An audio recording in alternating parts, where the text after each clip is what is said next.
Story telling അല്ല film മേക്കറുടെ essential job. എത്ര ചവറാണെങ്കിലും നീ പോയി കാണുന്ന ആദ്യ ദിവസം പോയി തിയേറ്ററിൽ ക്യൂ നിൽക്കുന്ന ആളുകളെയാണ് പറയേണ്ടത്. ഒരു സംവിധായകൻ്റെ ജോലി എന്ന് പറയുന്നത്, അല്ലെങ്കിൽ മികവെന്ന് പറയുന്നത് തന്നെ ഈ തനിക്ക് ചുറ്റുമുള്ള ലോകത്തെ, ഈ ദൃശ്യശ്രാവ്യ ലോകത്തെ, ഒരു എക്സ്പീരിയൻഷ്യലായ വേൾഡിനെ റീക്രിയേറ്റ് ചെയ്യാൻ പറ്റുക എന്നുള്ളതാണ്. It is an unfortunate situation. Politics has become just party politics. നമുക്ക് റാപ്പ് സോങ് മാത്രം പോരല്ലോ, നമുക്ക് ക്ലാസിക്കൽ മ്യൂസിക്കും ആവശ്യമില്ലേ. പതിവ് പ്രയോഗമുണ്ടല്ലോ, വായനക്കാരനോട് അല്ല രചനയോട് നീതി പുലർത്തുക എന്നുള്ളത്. അതിൽ ഞാൻ വിശ്വസിക്കുന്നില്ല. എന്താണ് പവർ ഗ്യാങ്ങോ, what was that? Power group. ഈ മമ്മൂട്ടി ആയാലും മീര ജാസ്മിൻ ആയാലും ആൻ അഗസ്റ്റിനും ഫഹദും ഇവരെല്ലാം ഗ്രേറ്റ് കൊളാബറേറ്റേഴ്സ്.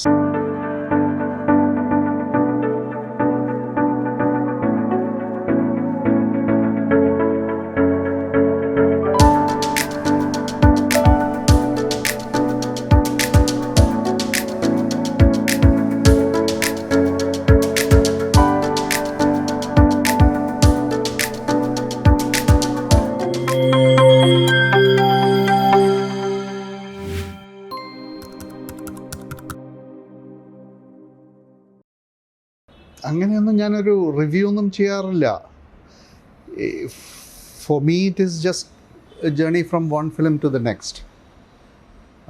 അപ്പോൾ അത് ഓരോന്നും പുതിയ പുതിയ ചാലഞ്ചുകൾ കൊണ്ടുവരുന്നു, പുതിയ set of people to work with, പുതിയ creative spaces in terms of theme and style, technology.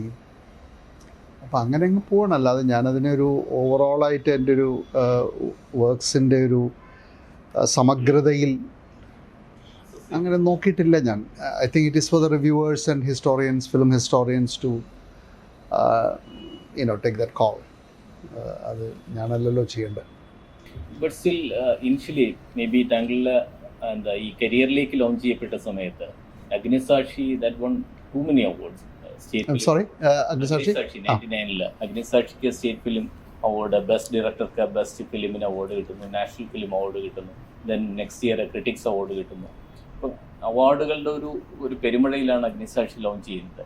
Then അവിടെ നിന്ന് അങ്ങോട്ട് വരുമ്പോൾ ഈ കല്ലുകൊണ്ടൊരു പെണ്ണൊരു കമേഴ്സ്യൽ ഫിലിമാണെന്ന് പറയുന്നില്ല എങ്കിലും ബട്ട് സ്റ്റിൽ ഒരു എന്താ അഗ്നിസാക്ഷിയേക്കാൾ കുറച്ചുകൂടി ഒരു കമേഴ്സ്യൽ എലമെന്റ് ഉണ്ട്. It is A commercial film. അപ്പോൾ അതിന്റെ ഓവർ ദ ഇയേഴ്സ് എങ്ങനെയാണ് താങ്കളുടെ ഫിലിം മേക്കിംഗ് മാറിയത്? ഒരു എന്താ ഡെബ്യൂ? ഇല്ല, കല്ലുകൊണ്ടൊരു പെണ്ണ് ഒരു വൺ ഓഫ് ആയിട്ട് ഞാൻ സ്വയം വിലയിരുത്തുന്നത്. കാരണം അത് ഫിലിം മേക്കിങ്ങിൽ പിൽക്കാലത്ത് ഞാൻ വിശ്വസിച്ച പല values in terms of making it, in terms of artistic cinematic ആയിട്ടുള്ള വാല്യൂസിനൊക്കെ മാറി നിൽക്കുന്ന ഒരു പ്രൊഡക്റ്റാണ്. So I can't disown it because I made it, I'm responsible for it. പക്ഷേ എന്തെല്ലാം ചെയ്തുകൂടാ എന്നൊക്കെ ഞാൻ പഠിച്ചത് അതിൽ നിന്നാണ്. അതിനുശേഷമുള്ളതിൽ പ്രോബബ്ലി അഗ്നിസാക്ഷിയുടെ ഒരു ഗരിമ പലതിനും ഉണ്ടായിട്ടുണ്ടാവില്ല. That is because it is based on such a celebrated novel. Agnisakshi എന്നുള്ളൊരു വർക്കിൻ്റെ ഒരു വലിയ മഹത്വം കൂടിയുണ്ട്. അതല്ലെങ്കിൽ അതിൻ്റെ ഒരു ആർട്ടിസ്റ്റിക് ആയിട്ടുള്ള, പ്രൊഫഷണൽ ആയിട്ടുള്ള ഇൻറ്റഗ്രിറ്റിയിൽ വലിയ കോംപ്രമൈസുകളൊന്നും ചെയ്തിട്ടില്ല എന്നാണ് എനിക്ക് തോന്നുന്നത്.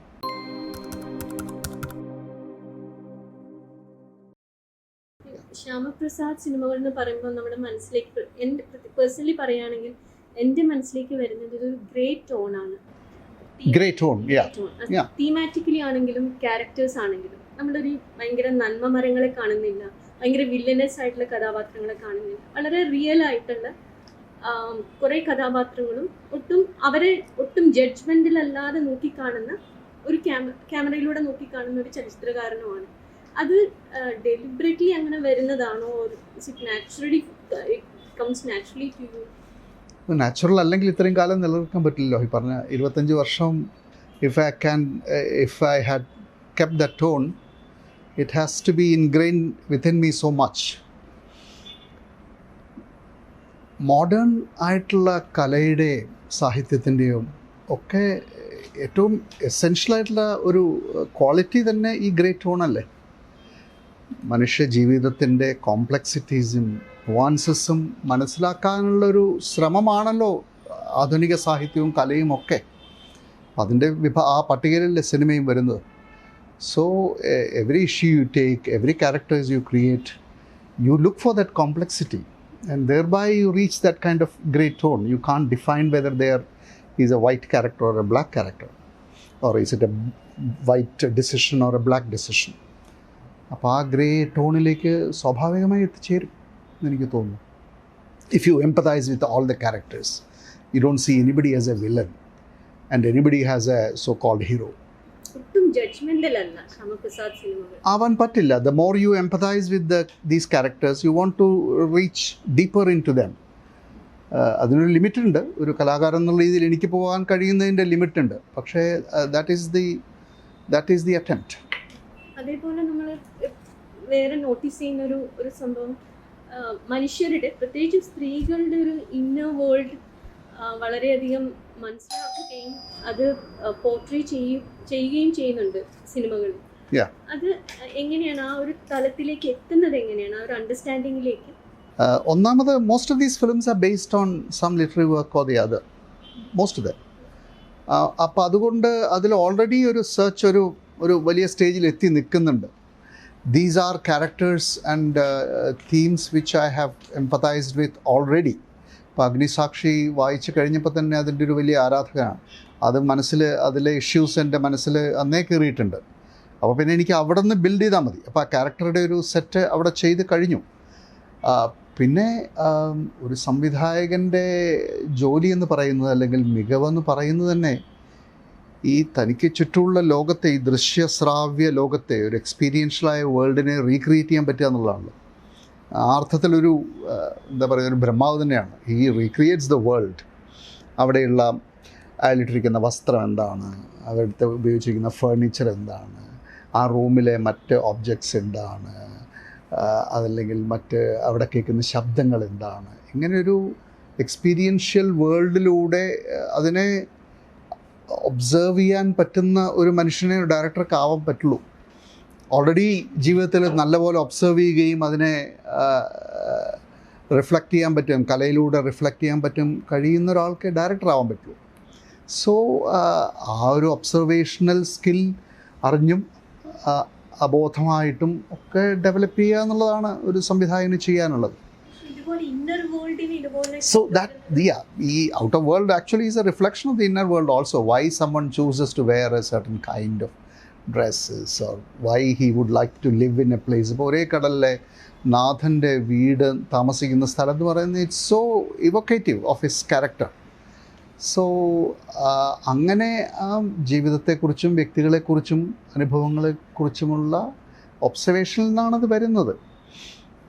അത് എങ്ങനെ സംഭവിക്കുന്നു എന്നുള്ളൊരു സൈക്കോ അനാലിസിസ്റ്റിൻ്റെ രീതിയിൽ ഞാൻ എന്നെ പഠിച്ചിട്ടില്ല. But that happens. അത് എനിക്ക് വളരെ അടുത്തറിയാവുന്ന ആൾക്കാരാണെന്ന് എനിക്ക് തോന്നും ഈ മനുഷ്യരെല്ലാം. അഗ്നിസാക്ഷിയിലെ കഥാപാത്രങ്ങൾ എൻ്റെ കുടുംബത്തിൽ എൻ്റെ അച്ഛനും അമ്മയാണെന്ന് എനിക്ക് തോന്നാറുണ്ട്. അങ്ങനെ പല സിനിമകളിലും പല മനുഷ്യർ. സോ അതിൽ വലിയൊരു ബുദ്ധിമുട്ടായിട്ട് ഞാൻ ഒരു വളരെ കോൺഷ്യസ് ആയിട്ടത് പഠിച്ചെടുക്കാനൊന്നും ശ്രമിക്കാറില്ല. പിന്നെ ഈ പറഞ്ഞ പോലെ ഒരു പ്രത്യേകിച്ച് സ്ത്രീ മനസ്സുകളെ അല്ലെങ്കിൽ സ്ത്രീ കഥാപാത്രങ്ങളെ കൂടുതലായി, അതും എനിക്കൊരു അതിനെ എങ്ങനെ എക്സ്പ്ലെയിൻ ചെയ്യണമെന്നറിയില്ല. ഒരു പക്ഷേ അത് നിലവിലുള്ള സിനിമാ സമ്പ്രദായങ്ങളുടെ ഒരു നടപ്പ് രീതികൾക്ക് വിരുദ്ധമായി പോകുന്നതുകൊണ്ട് നിങ്ങൾ ശ്രദ്ധിക്കുന്നതായിരിക്കാം. ബട്ട് ബേസിക്കലി അങ്ങനെ സ്ത്രീ പ്രധാനമായ സിനിമകൾ ചെയ്യണമെന്നൊന്നും ഞാൻ ആഗ്രഹിക്കാറില്ല. But many of these books and characters ഒക്കെ അതിലേക്കാണ് എന്നെ എത്തിച്ചിട്ടുള്ളത്. ആൻഡ് ഹീറോയിൻ ഒന്നും വ്യത്യാസമില്ല, ഇതെല്ലാം മനുഷ്യരാണ്. അതിലെ ഓരോ ചെറിയ ക്യാരക്ടറും.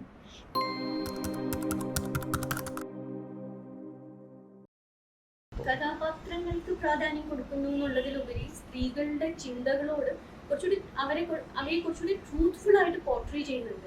I'm glad you felt so. Yeah. സദാചാര ലെൻസ് വെക്കാതെ തന്നെ കുറച്ച് ട്രൂത്ത്ഫുൾ ആയിട്ട് പോർട്രേ ചെയ്യപ്പെട്ടിട്ടുണ്ട്. ഒരേ കടലാണെങ്കിലും എല്ലാ സിനിമകളിലും തന്നെ അത് ആ ഒരു ട്രൂത്ത്ഫുൾനെസ് ഉണ്ട് സ്ത്രീ കഥാപാത്രങ്ങൾക്ക്. അത് നേരത്തെ പറഞ്ഞതുപോലെ ഇതിനൊന്നും ജഡ്ജ് ചെയ്യാതെ കുറേയും കൂടി എംപത്തറ്റിക് ആയിട്ടും ഇതിനകത്തുള്ള നുവാൻസസ് ഒക്കെ മനസ്സിലാക്കാൻ ശ്രമിക്കുന്നത് കൊണ്ടും ഇതിനകത്തുള്ള കോംപ്ലക്സിറ്റിയിൽ ആഴത്തിൽ പോകാൻ ആഗ്രഹിക്കുന്നത് കൊണ്ടുകൂടിയാണെന്ന് എനിക്ക് തോന്നുന്നു. So you don't have A PAT answer in the end of the film. It's mostly open just as life is. കഥാപാത്രങ്ങളുടെ കാര്യം പറയുമ്പോൾ തന്നെ എനിക്ക് തോന്നുന്നു ഈ അന്തിക്കാടിന്റെ മൂവിയിൽ മാത്രം നോട്ടീസ് ചെയ്തിട്ടുള്ള ഒരു പ്രത്യേകത താങ്കളുടെ മൂവിയിലുമുണ്ട്.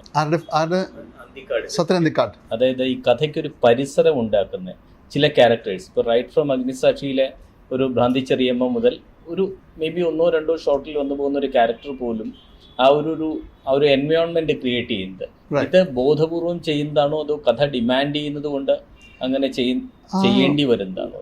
അത് അല്ല, എല്ലാത്തിനും പ്രാധാന്യമുണ്ടല്ലോ. അത് നമ്മളെ ഈ കലാകാരൻ്റെ ഒരു എംപതിയുടെ ഒരു വാലിഡേഷൻ ആയിട്ടാണ് എനിക്ക് തോന്നുന്നത്. Like you are also interested in that ജലപിശാച് മുത്തശ്ശി. Because she is also very important. She reflects the whole sad world of these characters, these main characters so called. So ആ ഡീറ്റെയിലിങ്ങിലുള്ള ശ്രദ്ധയിലാണ് ഒരു സിനിമ ഒരു പറഞ്ഞ പോലെ ഒരു കുറേ കൂടി റെസണൻസ് ഉള്ള ഒരു പ്രോഡക്റ്റായി മാറുന്നത്. കാരണം ഈ 80s-ലും 90s-ലും ഒക്കെ മലയാള സിനിമയിലുണ്ടായിരുന്ന ചില ക്യാരക്ടേഴ്സ് ഇപ്പോൾ നമ്മുടെ എന്താ കരമനയോ അല്ലെങ്കിൽ ലാസ്റ്റിലാണെങ്കിൽ ഒടുവിലോ നെടുമുടിയൊക്കെ ഏത് ആൾ ചെയ്യുന്ന അല്ലെങ്കിൽ പപ്പു ചെയ്യുന്ന അങ്ങനെ ഒരു പരിസരം ക്രിയേറ്റ് ചെയ്ത് വയ്ക്കുക. അപ്പോൾ മെയിൻ ക്യാരക്ടറിൽ മാത്രമായി ഒതുങ്ങാതെ ഈ പരിസരത്ത് ഈ ഒരു എൻവയോൺമെൻറ്റിനെ ക്രിയേറ്റ് ചെയ്യുക, അത് താങ്കളുടെ മൂവിയിൽ കൃത്യമായി കാണുന്നുണ്ട്. അതാണ് ഞാൻ ആവർത്തിച്ച് ചോദിച്ചത്. Thank you. That is really the attempt. എന്ന് വെച്ചാൽ ആ ലോകത്തെ മുഴുവനായിട്ടും റീക്രിയേറ്റ് ചെയ്യാനാണ് ശ്രമിക്കുന്നത്. സിനിമ ഒരു 2-2.5 മണിക്കൂറുള്ളൊരു ഒരു സ്പേസ് ആയതുകൊണ്ട് അതിനകത്ത് ലിമിറ്റേഷൻ ഉണ്ട് എല്ലാവരെയും. ഇപ്പോൾ പലരുടെയും ഒരു കംപ്ലയിൻറ്റ് ഒരേ കടലിലെ ആ ഹസ്ബൻഡിൻ്റെ ക്യാരക്ടറിന് വേണ്ടത്ര ഒരു സ്പേസ് ഇല്ലായിരുന്നു. Which may be true, but അത് ആ സിനിമയുടെ ദൈർഘ്യത്തിൻ്റെ ഒരു പ്രശ്നം കൊണ്ട് മാത്രമാണ്. I might have had more things to talk about him had it were a bigger space. അല്ല, അങ്ങനെ പറയാറുണ്ട് പലരും. കാരണം അത് ചിലരുടെ എംപതി ആ വഴിക്കാണ് പോകുന്നത്.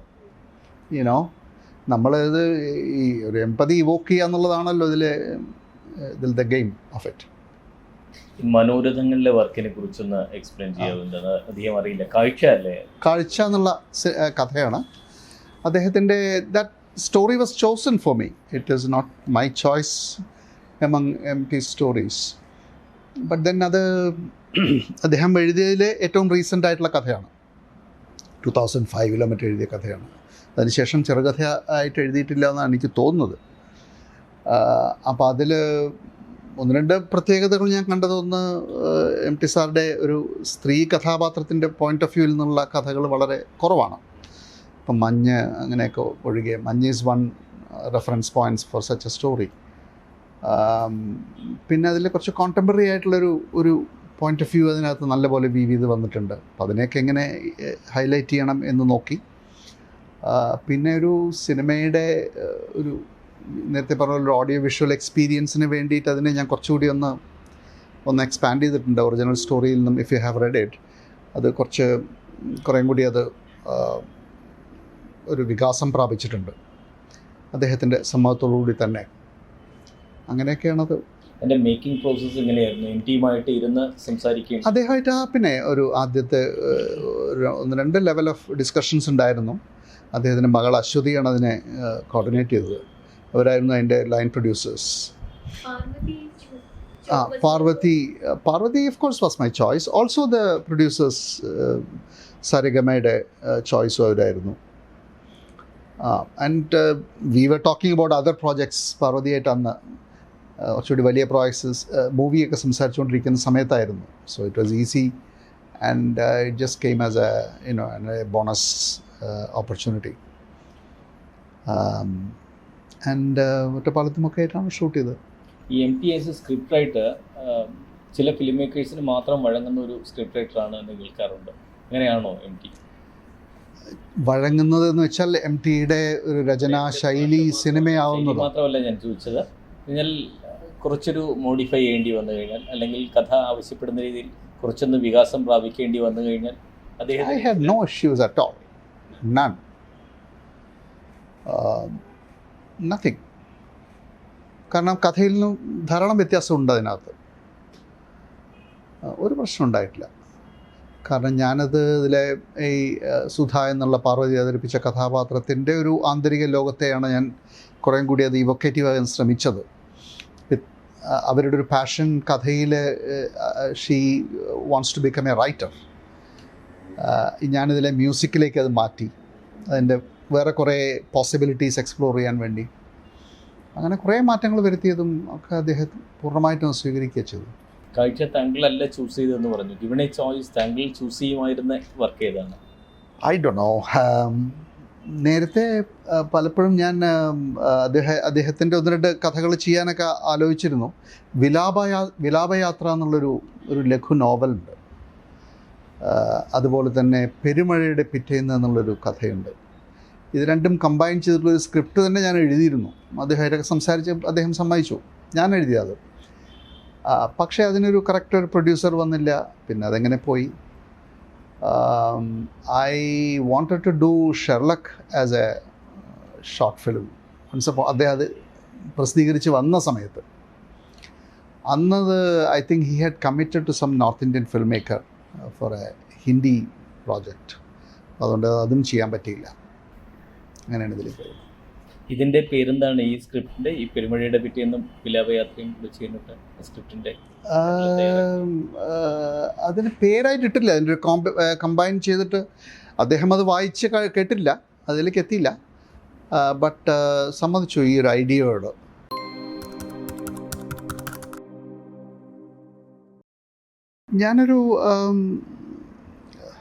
ഞാൻ ഈ ഒരു വഴിയിലേക്ക് എത്തിയത് പ്രധാനമായും ഞാനൊരു എഴുത്തുകാരൻ്റെ രീതിയിലല്ല ഞാൻ സിനിമയെക്കുറിച്ച് ചിന്തിക്കുന്നത്. ഒരു ഫിലിം മേക്കറുടെ ജോബ് ഡിഫറെൻ്റാണ് ശരിക്കും. അതൊരു സ്റ്റോറി ടെല്ലറാണെന്നൊക്കെ പലപ്പോഴും വളരെ കാഷ്വലായി പറയപ്പെടുന്നുണ്ട്. സ്റ്റോറി ടെല്ലിംഗ് അല്ല ഫിലിം മേക്കറുടെ എസെൻഷ്യൽ ജോബ്. ഫിലിം മേക്കറുടെ job is to create that ഒരു എക്സ്പീരിയൻഷ്യൽ വേൾഡ്, ദൃശ്യശ്രാവ്യമായിട്ടുള്ളൊരു ലോകത്തെ പ്രസൻറ്റ് ചെയ്യുന്നതാണ് ശരിക്കും ഫിലിം മേക്കറുടെ ജോലി. അതിലൊരു ഘടകം മാത്രമാണ് കഥ, അല്ലെങ്കിൽ തിരക്കഥ, കഥാപാത്രങ്ങൾ, ഇതെല്ലാം ചേർത്തത്. സോ ആ ഒരു ആർട്ടാണ് എൻ്റെ ഒരു കോളിംഗ് എന്ന് ഞാൻ പൂർണ്ണമായും വിശ്വസിക്കുന്നതാണ്. അതുകൊണ്ട് ഒരു എഴുത്തുകാരനല്ലാത്തൊരാൾ ഒരു കഥയെ ജനറേറ്റ് ചെയ്യാനോ ഒരു കഥാപാത്രങ്ങൾ ഉണ്ടാക്കാനോ ശ്രമിക്കാതെ അവൈലബിൾ ആയിട്ടുള്ള ധാരാളം മെറ്റീരിയലുണ്ട്. എനിക്ക് ആക്ച്വലി ഒരു ഒറിജിനലായൊരു സാധനം എഴുതാൻ തോന്നാത്ത അത്രയും കാര്യങ്ങൾ എനിക്ക് ചെയ്യാനുണ്ട്. ഞാൻ ഇഷ്ടപ്പെടുന്ന ലിറ്റററി വർക്ക്സ്, മലയാളവും അതല്ലാത്തതും ഇന്ത്യക്ക് വെളിയിലുള്ള ഭാഷയിലുള്ളതൊക്കെ ആയിട്ടുള്ള. So my first choice always have become that. And I think that's it opened up and it gave me a very good platform to stand on and create my work, my world, my art. അതുകൊണ്ട് അതൊരു ബുദ്ധിമുട്ടായിട്ടേ തോന്നിയില്ല. എനിക്കത് വളരെ എളുപ്പമാണ്. Because പ്രേക്ഷകരുടെ ഒരു ഇഷ്ടത്തെ ചിത്രീകരിക്കാനല്ല ഞാൻ ശ്രമിച്ചിട്ടുള്ളത്. ആ കൃതി എൻ്റെ മനസ്സിലുണ്ടാക്കിയ ഒരു വൈകാരിക ലോകമുണ്ട്, ഒരു ദൃശ്യശ്രാവ്യ ലോകമുണ്ട്. അതിനാണ് ഞാൻ ഫോളോ ചെയ്തിട്ടുള്ളത്. കാരണം ഓരോ വായനക്കാരനും അഗ്നിസാക്ഷിയോ ഖസാക്കിൻ്റെ ഇതിഹാസമോ അവരുടേതായ രീതിയിലുള്ള ഇൻ്റർപ്രിട്ടേഷൻ ഉണ്ടാവും. ബട്ട് ഞാൻ റെപ്രസെൻ്റ് ചെയ്യാൻ ശ്രമിക്കുന്ന എൻ്റെ ഉള്ളിലുള്ള ആ ഒരു ലോകമാണ്. അതിനോട് ഞാൻ പൂർണ്ണമായും നീതി പുലർത്തുക എന്നുള്ളതാണ്. അതുകൊണ്ട് ഒരു പതിവ് പ്രയോഗമുണ്ടല്ലോ, വായനക്കാരനോട് അല്ല രചനയോട് നീതി പുലർത്തുക എന്നുള്ളത്. അതിൽ ഞാൻ വിശ്വസിക്കുന്നില്ല. നീതി പുലർത്തേണ്ടത് സിനിമ എന്നുള്ള മാധ്യമത്തോടാണ്, പ്രേക്ഷകനോടാണ്, തന്നോട് തന്നെയാണ്. കാഴ്ച എന്നുള്ള കഥ എൻ്റെ മനസ്സിലുണ്ടാക്കിയ ഒരു ലോകമുണ്ട്, ഒരു വാല്യൂസിൻ്റെയും ഒരു അതിനകത്തുള്ള ഈ നേരത്തെ പറഞ്ഞ പോലെ ഒരു എക്സ്പീരിയൻഷ്യലായൊരു ലോകമുണ്ട്. അതിനെ എത്രമാത്രം ഇഫക്റ്റീവായിട്ട് എനിക്ക് ചെയ്യാൻ സാധിക്കുന്നു എന്നുള്ളത് മാത്രമാണ് എൻ്റെ ശ്രദ്ധ. അല്ല, തീർച്ചയായും അത് എടുക്കണം, അത് വേണം. It depends how you saying that my plot was tampered with and all. അതിനെക്കുറിച്ച് എനിക്ക് അങ്ങനെ ഒരു അനുഭവം എനിക്ക് ഉണ്ടായിട്ടില്ല ഇതുവരെ. പക്ഷേ അതിനെക്കുറിച്ച് ആലോചിച്ചുകൊണ്ടിരുന്നു കഴിഞ്ഞാൽ നമുക്കത് മുമ്പോട്ട് പോകാൻ പറ്റില്ല. I was trained in theatre. In theatre, your basic job, a director's job, is to interpret the text. Like you take Shakespeare or Kalidasa or Tennessee Williams, and then you interpret it to your times and your values and your visual sensibilities. അതാണ് ചെയ്യേണ്ടത്. ആ ഒരു approach തന്നെയാണ് സിനിമയിലും എനിക്ക് ഒരു വഴികാട്ടിയായിട്ടുള്ളത്. അല്ലാതെ ടെക്സ്റ്റിനെ ചിത്രീകരിക്കുകയല്ല എൻ്റെ ജോലി, ടെക്സ്റ്റിനെ ഇല്ലസ്ട്രേറ്റ് ചെയ്യല്ല എൻ്റെ ജോലി, ടെക്സ്റ്റിനെ ഇൻ്റർപ്രറ്റ് ചെയ്യുക തന്നെയാണ്. അത് ഈ പറഞ്ഞ പോലെ സ്വന്തം കലയോടും സ്വന്തം കാലത്തോടും സ്വന്തം സെൽഫിനോടുമുള്ള നീതി പുലർത്തിക്കൊണ്ടായിക്കഴിഞ്ഞാൽ it will work in some way. Definitely there are some people who are going to enjoy it ultimately.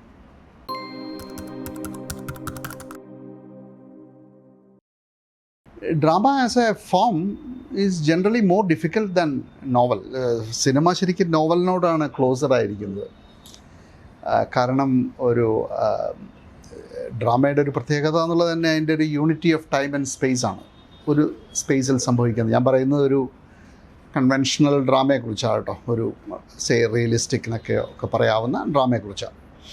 അത് it happens in A particular time, ഒരു പ്രത്യേക സ്പേസിൽ കഥാപാത്രങ്ങൾ വന്ന് അവിടെ നടക്കുന്നതാണ്. വേറെ സിനിമ ഈസ് ടൈമും സ്പേസും എല്ലാം വളരെ ഫ്ലൂയിഡാണ്, കുറേ കൂടി നോവലിന് ചേർന്നതാണ്. അതുകൊണ്ട് ഡ്രാമ ചിലപ്പോൾ പലപ്പോഴും ഒരു ബുദ്ധിമുട്ടാണ്. പക്ഷേ ഡ്രാമയിലെ കഥാപാത്രങ്ങളിലൂടെയുള്ള ഒരു പ്രമേയ അവതരണത്തിൻ്റെ ഒരു വഴി പലപ്പോഴും സിനിമയെ സഹായിക്കുകയും ചെയ്യും. ഉദാഹരണത്തിന് ഇപ്പോൾ അകലെ ചെയ്തപ്പോൾ, ടെന്നസി വില്യംസിൻ്റെ ചെയ്തപ്പോൾ അതിലെ 3-4 കഥാപാത്രങ്ങളുടെ ഇൻട്രാക്ഷനിലൂടെ മാത്രം അത് പറയാൻ പറ്റി. I didn't have to create that other bigger space. In fact ആ confinement was part of the theme.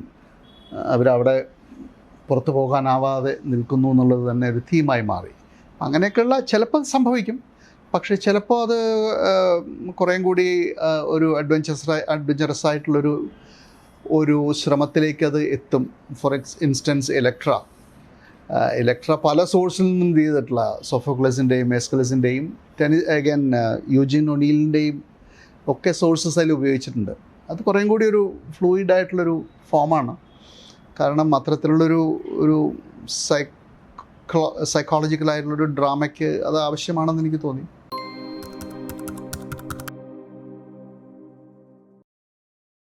താങ്കൾ സിനിമ ചെയ്യുന്ന ആ സമയത്ത് എന്ന് പറഞ്ഞാൽ മലയാള സിനിമ ഏകദേശം ഒരു മോറൽ അത്തരം വാല്യൂസിലൊക്കെ കെട്ടിപ്പണഞ്ഞ് കിടക്കുന്ന സമയത്താണ് ഈ സാധനങ്ങളെല്ലാം ചെയ്യുന്നത്. എന്ന് പറഞ്ഞാൽ ഇപ്പം ഹീറോയിനും മാത്രം അവരവരുടേതായ പ്രണയം വളരെ ആധ്യാത്മികമായി കൊണ്ടുകിടക്കുന്നു. പക്ഷേ താങ്കളുടെ സിനിമ അതൊന്നുമല്ല. അത്തരം ആ ഒരു കാലത്തിനെ നിന്നുകൊണ്ട് പറയണം. ഈവൻ പത്മരാജൻ്റെ സിനിമകളിൽ പോലും അത് ഉണ്ടായിട്ടില്ല എന്നുള്ളതാണ് നമ്മൾ കാണുമ്പോൾ. ഈവൻ തൂവാനത്തുമ്പികൾ പോലും അത് സംഭവിച്ചിട്ടില്ല. പക്ഷെ താങ്കളുടെ ഇതിൽ സിനിമയിൽ നായകനും നായികയും അത് വേറൊരു തരം ആ നിലനിൽക്കുന്ന ഒരു ശീലങ്ങളെ മറികടക്കുന്നു. അത് എന്തുകൊണ്ട് അങ്ങനെ ഒരു ഇതിലേക്ക് പോയത്? ആ കാലത്ത് അത്തരം സിനിമകൾ ഉണ്ടായിരുന്നില്ല. അതെ, കൺസർവേറ്റീവ് അല്ല. മെയിൻ സ്ട്രീം സിനിമ എപ്പോഴും കോൺസർവേറ്റീവ് തന്നെയാണ്. ഒരു ജനറൽ മോറൽ സ്റ്റാൻഡേർഡ്സിനെ അപ്ഹോൾഡ് ചെയ്യുകയും പ്രകീർത്തിക്കുകയൊക്കെ ചെയ്യുന്നത് തന്നെയാണല്ലോ. അപ്പോൾ അതൊരു അത്ഭുതമില്ല.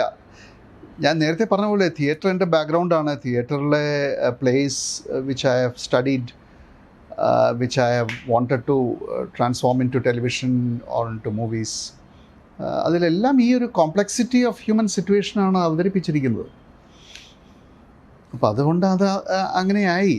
അല്ലാതെ ഒരു വളരെ പ്രൊവോക്കേറ്റീവായിട്ടുള്ള കഥകൾ എടുത്തു കളയാമെന്ന് ഓരോ പ്രാവശ്യവും ഞാൻ ആലോചിക്കുന്നൊന്നുമില്ല. പക്ഷേ മനുഷ്യബന്ധങ്ങൾക്കിടയിലുള്ള ചില ഗ്യാപ്സ് ഉണ്ട്, പറയാത്ത കാര്യങ്ങളുണ്ട്. നമ്മൾ if you look deeper there are other realms of emotions.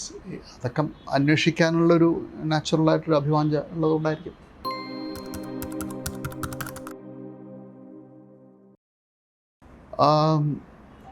പലതരത്തിലുള്ള സിനിമകളുണ്ടല്ലോ. There are assembly line kind of productions. ഇപ്പോഴിത് കുറവാണ്. 70s 80s ഒരേ സമയം ഡയറക്ടർ 10-15 സിനിമകളൊക്കെ ചെയ്യുന്ന കഥകൾ നമുക്കറിയാം. ഒരാളവിടെ തിരക്കഥ എഴുതുന്നുണ്ടാവും, വേറൊരാൾ വേറൊന്ന് ഫോട്ടോഗ്രാഫി ചെയ്തുകൊണ്ടിരിക്കുന്നുണ്ടാവും, വേറൊരു ടീം എഡിറ്റ് ചെയ്തിട്ടുണ്ടാവും. ഒരു അസംബ്ലി ലൈൻ പ്രൊഡക്ഷൻ പോലെയാണ്. ധാരാളമുണ്ട്. അതെ, അത് അത്തരത്തിലുള്ള ഒരു പ്രോഡക്റ്റ്, അതിന് അതിൻ്റേതായിട്ടുള്ള കൺസ്യൂമേഴ്സ് ഉണ്ട്. അതങ്ങനെ പോട്ടെ. ഞാൻ വിശ്വസിക്കുന്ന സിനിമ ഒരു കലാകാരൻ്റെ സിനിമയാണ്, ഒരു മാധ്യമമാണത്. അത് കലാകാരൻ്റെ ഡയറക്ടറുടെ മാത്രം എന്നൊക്കെ പറയുമ്പോൾ ഉണ്ടാവുന്ന ഒരു മെഗലോമാനിയ അല്ല അതിൻ്റെ പിന്നിലുള്ളത്.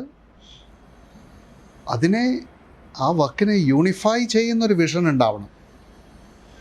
നമ്മൾ മാനേജ്മെൻറ്റിലെ ഗോൾ കോൺഗ്രുവൻസ് എന്ന് പറയുന്നൊരു ഒരു എയിം ഉണ്ടല്ലോ. ആ കോൺഗ്രുവൻസ് ഉണ്ടാക്കുന്നത് ഈ ഡയറക്ടറുടെ വിഷനാണ്. And everything leads to that. The photography, the way it is written, the acting. അപ്പം അത്തരത്തിലുള്ളൊരു സിനിമയാണ് എൻ്റെ സങ്കല്പം. അങ്ങനെ അല്ലാതൊരു അസംബ്ലി ലൈൻ പ്രൊഡക്ഷൻ എനിക്ക് ഫങ്ഷൻ ചെയ്യാൻ പറ്റില്ല. നേരത്തെ ഈ ഫീഡ്ബാക്കിൻ്റെ കാര്യം നേരത്തെ ചോദിച്ചു കാര്യം വളരെ കൺസർവേറ്റീവായ ഒരു സമയത്ത് മുന്നോട്ട് പോയ സിനിമകളാണ്, അല്ലെ മുന്നേ പറയുന്ന പക്ഷികളാണ് എന്ന് പറയുന്നെങ്കിലും ഈ സമയത്തൊക്കെ ഈ ഒരേ കടൽ വരെയാണെങ്കിൽ ഈവൻ ഇലക്ട്രയിലൊക്കെ എനിക്കത് കൂടുതൽ ഫീൽ ചെയ്തിട്ടുണ്ട്. ഇത് എങ്ങനെ പ്രേക്ഷകൻ അക്സെപ്റ്റ് ചെയ്യും, അല്ലെങ്കിൽ ഇത് മലയാളിക്ക് മനസ്സിലാകുന്ന സിനിമയാണോ എന്നൊരു കൺസേൺ ഏതെങ്കിലും സമയത്ത് ഉണ്ടാകാറുണ്ടോ? കൺസേണൊക്കെ ഉണ്ടാവാറുണ്ട്. പക്ഷേ അതല്ല എന്നെ പ്രിഡോമിനൻ്റ്ലി എന്നെ ഇതിലേക്ക് ഓരോ ഡിസിഷനും എടുക്കുന്നതിലേക്ക് പ്രേരിപ്പിക്കുന്നത്. Cinema unfortunately is A very expensive art. അതുകൊണ്ട് ഇതൊക്കെ വളരെ പ്രധാനപ്പെട്ട ഫാക്ടേഴ്സാണ്. ഇത് പണം മുടക്കുന്നതിനെ എങ്ങനെ റിക്കവർ ചെയ്യാൻ പറ്റും എന്നുള്ളത്. Unlike say writing or other creative arts, painting പോലെയോ മ്യൂസിക് പോലെയോ സ്വയം ചെയ്യാൻ പറ്റുന്ന കാര്യങ്ങളല്ലല്ലോ. അപ്പോൾ അതുകൊണ്ട് ആ ഒരു ഡൈക്കോട്ടമി നിലനിൽക്കുമ്പോൾ തന്നെയും ഒരു ആർട്ടിസണലിയിൽ നമ്മളുടെ ആഗ്രഹം നമ്മളുടെ ഒരു സെൽഫ് എക്സ്പ്രഷനായി മാറാനാണ്. അതിൻ്റെ ഒരു വാലിഡേഷൻ വരുന്നത് അത് മറ്റുള്ളവർ ഇഷ്ടപ്പെടുമോ എന്നുള്ളതല്ല. ഇത് നമ്മൾ വിശ്വസിക്കുന്ന കാര്യത്തിലേക്കാണ് എത്താൻ ശ്രമിക്കുന്നത്. അത് തന്നെ വളരെ ബുദ്ധിമുട്ടാണ്. നമുക്കത് എത്രത്തോളം അഫോർഡ് ചെയ്യാൻ പറ്റുമെന്നാണ് എൻ്റെ ചോദ്യം. വളരെ ബുദ്ധിമുട്ടാണ്. ഇറ്റ് വാസ് ഒരു സോഷ്യൽ, പൊളിറ്റിക്കൽ, ഫിനാൻഷ്യൽ ഒക്കെ ലെവലിൽ എത്രത്തോളം അഫോർഡബിൾ ആണ് അങ്ങനെ ഒരു risk? Well, in A civilise society afford ചെയ്യണമല്ലോ, ഇല്ലേ? നമുക്ക് റാപ്പ് സോങ് മാത്രം പോരല്ലോ, നമുക്ക് ക്ലാസിക്കൽ മ്യൂസിക്കും ആവശ്യമില്ലേ? നമുക്ക് വളരെ പൈങ്കിളി പ്രസിദ്ധീകരണങ്ങൾ മാത്രം പോരാ, നമുക്ക് സബ്സ്റ്റൻസ് ഉള്ള എഴുത്തുകളും ആവശ്യമുണ്ടല്ലോ. ആ ചോയ്സ് അവൈലബിൾ ആവുക എന്നുള്ളതാണ് ഒരു സിവിലൈസ് സൊസൈറ്റിയുടെ ലക്ഷണം. അതിനുള്ള പ്രത്യേകിച്ച് സ്റ്റേറ്റിൻ്റെയൊക്കെ ഒരു റെസ്പോൺസിബിലിറ്റി തന്നെ അതാണ്, അതിനുള്ള സപ്പോർട്ട് ഉണ്ടാവുക എന്നുള്ളത്. പക്ഷെ അതൊന്നും നിർഭാഗ്യവശാൽ നടക്കുന്നില്ല. ഞങ്ങളുടെയൊക്കെ ഓരോരുത്തരുടെയും ഒരു വളരെ ഏകാംഗ യുദ്ധമാണ്. പക്ഷേ ഓരോ സ്റ്റെപ്പിലും അത് ഡിഫിക്കൽട്ടാണ്. ഈ പ്രോജക്ട്സ് എല്ലാം I had done 15 films, 16 including Kazhcha. It had been a very very tough journey each time.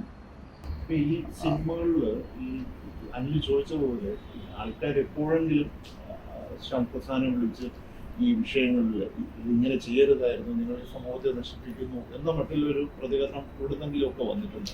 ഇത് ഈ പറഞ്ഞ പോലെ നമ്മൾ നേരത്തെ പറഞ്ഞ മോറൽ വാല്യൂസിൻ്റെ കാര്യം മാത്രമല്ല, ഈ പൊളിറ്റിക്കലായിട്ടുള്ള ചില പൊസിഷനിങ് കൊണ്ട് കൂടി ചില വിമർശനങ്ങളൊക്കെ വരാറുണ്ട്. എനിക്ക് നല്ല ഓർമ്മയുണ്ട്, അഗ്നിസാക്ഷി പുറത്തു വന്നപ്പോൾ പി ഗോവിന്ദപിള്ള സാറ്, അദ്ദേഹം വളരെ അഗ്നിസാക്ഷി ഞാനൊരു ഹിന്ദുത്വ രീതിയിലാണ് ഇൻ്റർപ്രറ്റ് ചെയ്തതെന്ന് പറഞ്ഞിട്ടുള്ള കാഴ്ചപ്പാടുകളുണ്ടായിരുന്നു. So that constantly is there. പക്ഷേ I think that is the beauty of a work of art, that it can evoke different emotions in different people. അത് അവരുടെ റീഡിങ്ങിനും കൂടി അത് വിധേയമാണ്.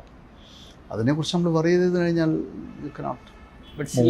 പൊളിറ്റിക്കൽ റീഡിംഗ് ഉണ്ടോ അതിൽ as a film maker?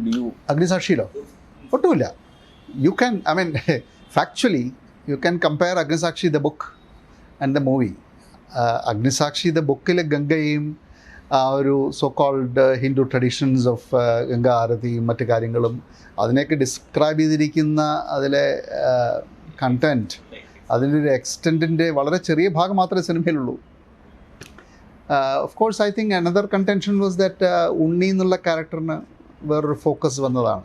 But then അത് ഒരു ഫിലിം ഈസ് നോട്ട് നേരത്തെ പറഞ്ഞ പോലെ ഒരു ഇല്ലുസ്ട്രേഷൻ അല്ല, അതൊരു ടെല്ലിംഗ് ആണത്. എനിക്കൊന്ന് പൊളിറ്റിക്കലാന്ന് പറയുന്നത് അതിൻ്റെ സ്ട്രക്ചറിൽ മാത്രമല്ല, താങ്കൾ ഈ പറഞ്ഞ റിച്വൽസിൻ്റെ കാര്യത്തിൽ മാത്രമല്ല, അത് കൊടുക്കുന്ന ഒരു പെർസ്പെക്റ്റീവിലാണ്. മേ ബി ലാസ്റ്റിലുള്ള ആ ഒരു ഫിലോസഫി വരെ. ബിക്കോസ് അതാണ് എനിക്ക് ആ പുസ്തകത്തിൽ വായിക്കാൻ സാധിച്ചത്. കാരണം ആ പുസ്തകത്തിൽ തേദിയുടെ സ്വാതന്ത്ര്യ സമരമോ സ്ത്രീ സ്വാതന്ത്ര്യത്തെക്കുറിച്ചുള്ള അവരുടെ ഒരു ശ്രമങ്ങളോ കുറിച്ച് മാത്രം അല്ല ഉള്ളത്. അവർ എങ്ങനെയാണ് മനുഷ്യൻ ബന്ധങ്ങളിൽ ശാശ്വതമായിട്ടുള്ള സന്തോഷം കണ്ടെത്താൻ പറ്റുന്നത്. In spite of them being in love, these two they were unable to find happiness, and this constantly happens. In every generation. അതിനെക്കുറിച്ചാണ് ആ കഥ. ഞാൻ വായിച്ച അഗ്നിസാക്ഷി, അദ്ദേഹം ഒരുപക്ഷെ കാണാൻ ആഗ്രഹിച്ച അഗ്നിസാക്ഷി വേറെ ആയിരിക്കാം.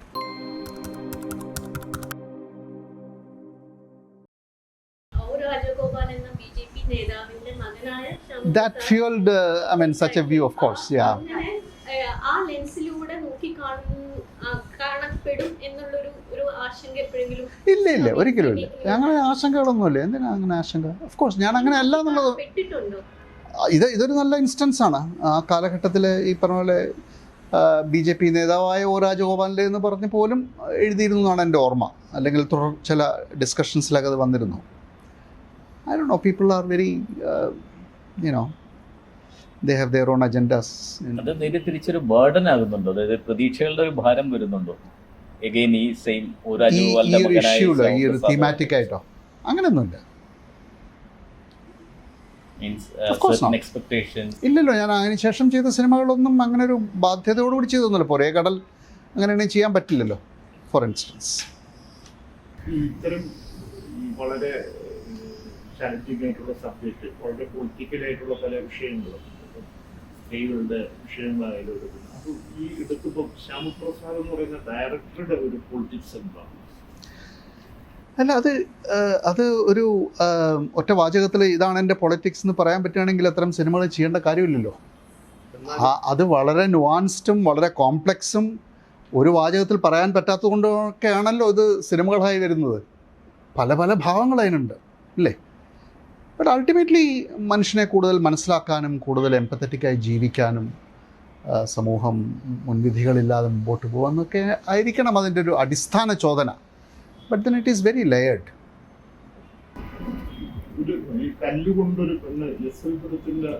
നാടകമാണത്. നാടകം എൻ്റെ ഓർമ്മ ശരിയാണെങ്കിൽ ഭയങ്കര വിജയിച്ച, അതെ, വലിയൊരു സൂപ്പർ ഹിറ്റാണ്. ദിവസം തന്നെ 3-4 സ്റ്റേജിൽ കളിക്കേണ്ടി വന്ന ഒരു നാടകം. I think so. അത് സിനിമയായിട്ട് വന്നപ്പോഴത്തേക്ക് അത്തരം ഒരു അംശം വന്നില്ല എന്നുള്ളൊരു തോന്നുന്നു. അതെന്താണ്? അത് പ്രേക്ഷകരാണ് പറയേണ്ടത് എന്താ വരാതിരുന്നത്. പിന്നെ തിരിഞ്ഞു നോക്കുമ്പോൾ it was not a project I should have done എന്നെനിക്ക് തോന്നുള്ളൂ. അതിൽ കൂടുതൽ ഇനി അത് അനലൈസ് ചെയ്യാൻ ഞാൻ താല്പര്യപ്പെടുന്നില്ല.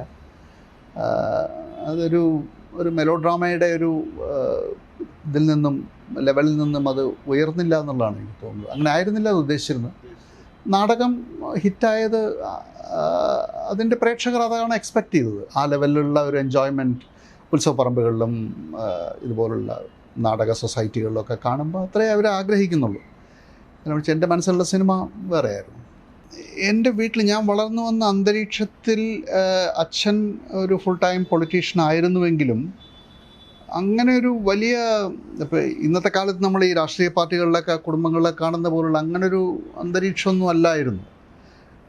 ഒരു absence of the father most of the time എന്നുള്ളതായിരുന്നു, which actually meant more freedom.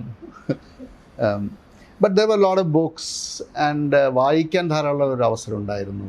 And then അപ്പം അതിലൂടെയൊക്കെയാണ് എൻ്റെ ഒരു സെൻസിബിലിറ്റി ഡെവലപ്പ് ചെയ്യുന്നത്. അല്ലാതെ ഈ ഒരു പാർട്ടി പോളിറ്റിക്സ് അന്നും ഇന്നും ഒരു വളരെ പ്രധാനപ്പെട്ട ഒരു കാര്യമായിട്ട് എനിക്ക് തോന്നുന്നത്. It is an unfortunate situation. Politics has become just party politics. Even നമ്മളതിനെപ്പറ്റി ഡിസ്കസ് ചെയ്യുമ്പോൾ പോലും നിങ്ങളുടെ പൊളിറ്റിക്സ് എന്താ ചോദിച്ചു കഴിഞ്ഞാൽ അൾട്ടിമേറ്റ്ലി നമ്മൾ പാർട്ടിയുടെ ഒരു ലൈനിനെ കുറിച്ച് സംസാരിക്കേണ്ടി വരിക എന്നുള്ളത് വലിയ നിർഭാഗ്യകരമാണ്. എല്ലാം സിംപ്ലിഫൈ ചെയ്തിരിക്കുകയാണ്. ഇടത് വലത് എന്നൊക്കെ വളരെ ചൈൽഡിഷായിട്ടുള്ള ഡിനോമിനേഷൻസ് അതിനിടയിലൊക്കെ പെട്ടിരിക്കുകയാണ്. ആക്ച്വൽ പൊളിറ്റിക്സ് എന്നുള്ളത് മനുഷ്യനെയും സമൂഹത്തെയും സംബന്ധിക്കുന്ന കാര്യങ്ങൾ കലയിലൂടെ പുറത്ത് വരുന്നുണ്ട്. അത് BJP ആണോ കോൺഗ്രസ് ആണോ CPM ആണോ എന്നുള്ളത് ഈസ് മൈ ലീസ്റ്റ് ഇൻട്രസ്റ്റ്. അത് ടൈംലെസ് ആയിട്ടുള്ള വാല്യൂസിനെയാണോ നമ്മൾ പ്രസൻറ്റ് ചെയ്യുന്നത്, അത് എംപത്തറ്റിക് ആണോ എന്നൊക്കെയാണ് പ്രധാനം എന്ന് എനിക്ക് തോന്നുന്നു.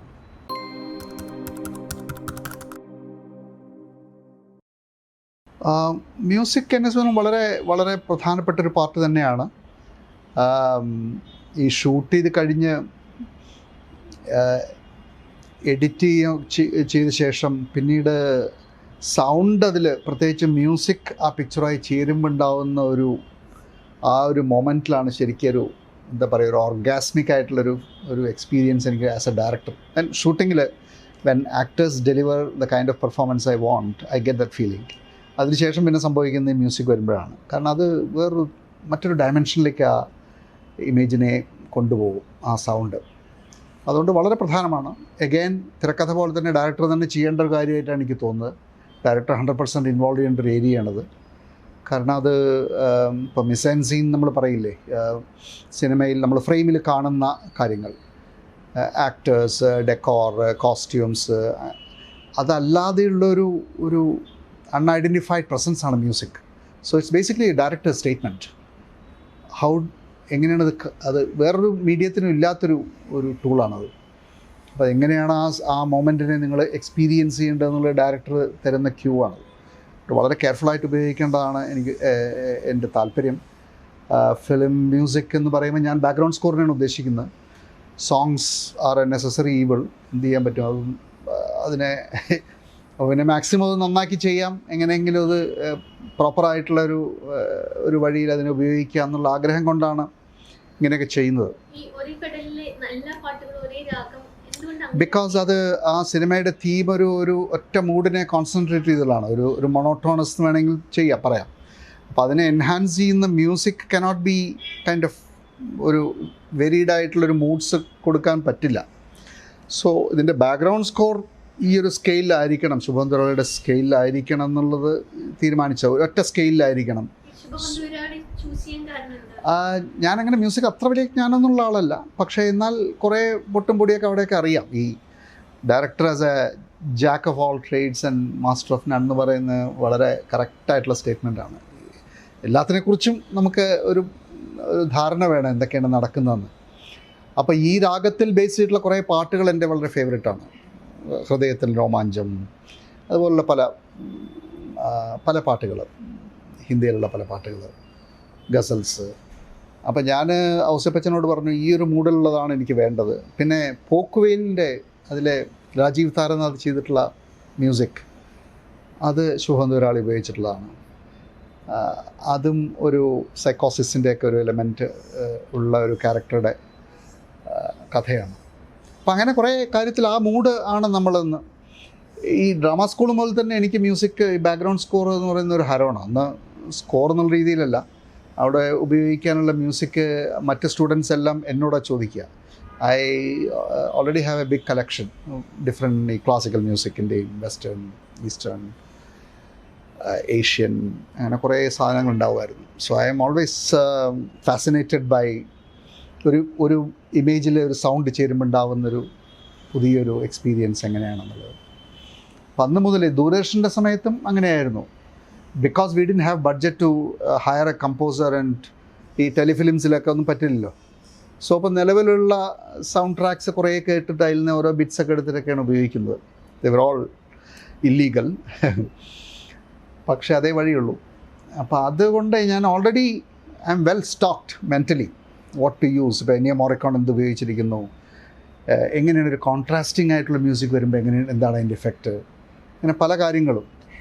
കാരണം നമ്മുടെ സിനിമകളിൽ അധികവും മ്യൂസിക് ഒരു ക്രച്ചായിട്ടാണ് ഉപയോഗിക്കാറുള്ളത്. ഒരു സങ്കട സീൻ വരുമ്പോൾ you have a violin, or ഒരു സന്തോഷ സീൻ വരുമ്പോൾ some kind of comic music, ഒരു ക്രച്ച് പോലെ ഉപയോഗിക്കാറുള്ളത്. As if the director thinks that the film itself is not capable enough to communicate that എന്നുള്ളതാണ്. Whereas western films if you watch carefully, അതൊരു counter പോയിൻ്റായിട്ട് ഉപയോഗിക്കാറുള്ളത്. You create, ഇപ്പോൾ ഒരു ടെൻഷനുള്ള സീനാണെങ്കിൽ music may carry some other mood, so it gives another layer to that thing. ഈ ഒരു തിങ്കിങ്ങിലൂടെയാണ് ഞാൻ എപ്പോഴും മ്യൂസിക് പഠിക്കാൻ ശ്രമിച്ചിട്ടുള്ളത്, ബാക്ക്ഗ്രൗണ്ട് സ്കോറിങ്ങിൻ്റെ കാര്യങ്ങൾ പഠിക്കാൻ ശ്രമിച്ചിട്ടുള്ളത്. So I try to give them the composers such references and അങ്ങനെ ഇവരെയൊക്കെ നല്ലപോലെ ഉപദ്രവിച്ചിട്ട് ഔസേപ്പച്ചനൊക്കെ. ആൻഡ് ദെൻ കോവിഡ് സമയത്ത് ഞാനത് പഠിക്കാൻ ശ്രമിച്ചു, കമ്പോസിങ്ങിൻ്റെ ഘടകങ്ങൾ. താങ്ക്സ് ടു ഇൻ്റർനെറ്റ് ഈ ഡിജിറ്റൽ മ്യൂസിക് പ്രൊഡക്ഷൻ എങ്ങനെയാണെന്നുള്ളത് പഠിക്കാൻ പറ്റി. So I kind of bought myself a piano and started learning. എന്താണ് ഒരു സ്കെയിലിൽ ഒരു നോട്ട് മാറുമ്പോൾ എങ്ങനെയാണ് അതിൻ്റെ മൂഡ് വ്യത്യാസം വരുന്നത്. Western and Indian classical music, ഇന്ത്യയിൽ തന്നെ ഹിന്ദുസ്ഥാനി മറ്റേലും എങ്ങനെയാണ് മോഹനം എന്നുള്ളത് എങ്ങനെയാണ് അവിടെ വേറൊന്നായി മാറുന്നത്, ഭൂപാലിയായി മാറുന്നത്, ഇങ്ങനെയൊക്കെ കുറേ കാര്യങ്ങൾ. So I went into the depths of it. അങ്ങനെ ഇവരെയൊക്കെ ഒരു മൈക്രോ ഡയറക്ഷൻ ചെയ്യാൻ തുടങ്ങി. പിന്നെ ഞാൻ തന്നെ ചെയ്തു. എ സൺഡേ എന്നുള്ള ഫിലിമിന് ഞാനാണ് കമ്പോസ് ചെയ്തിരിക്കുന്നത്. കാസിമിൻ്റെ കടലിൽ നിന്നൊക്കെ ബാക്ക്ഗ്രൗണ്ട് സ്കോർ ചെയ്തിരിക്കുന്നത്. സോങ് ചെയ്യാനുള്ള ധൈര്യം എനിക്കില്ല.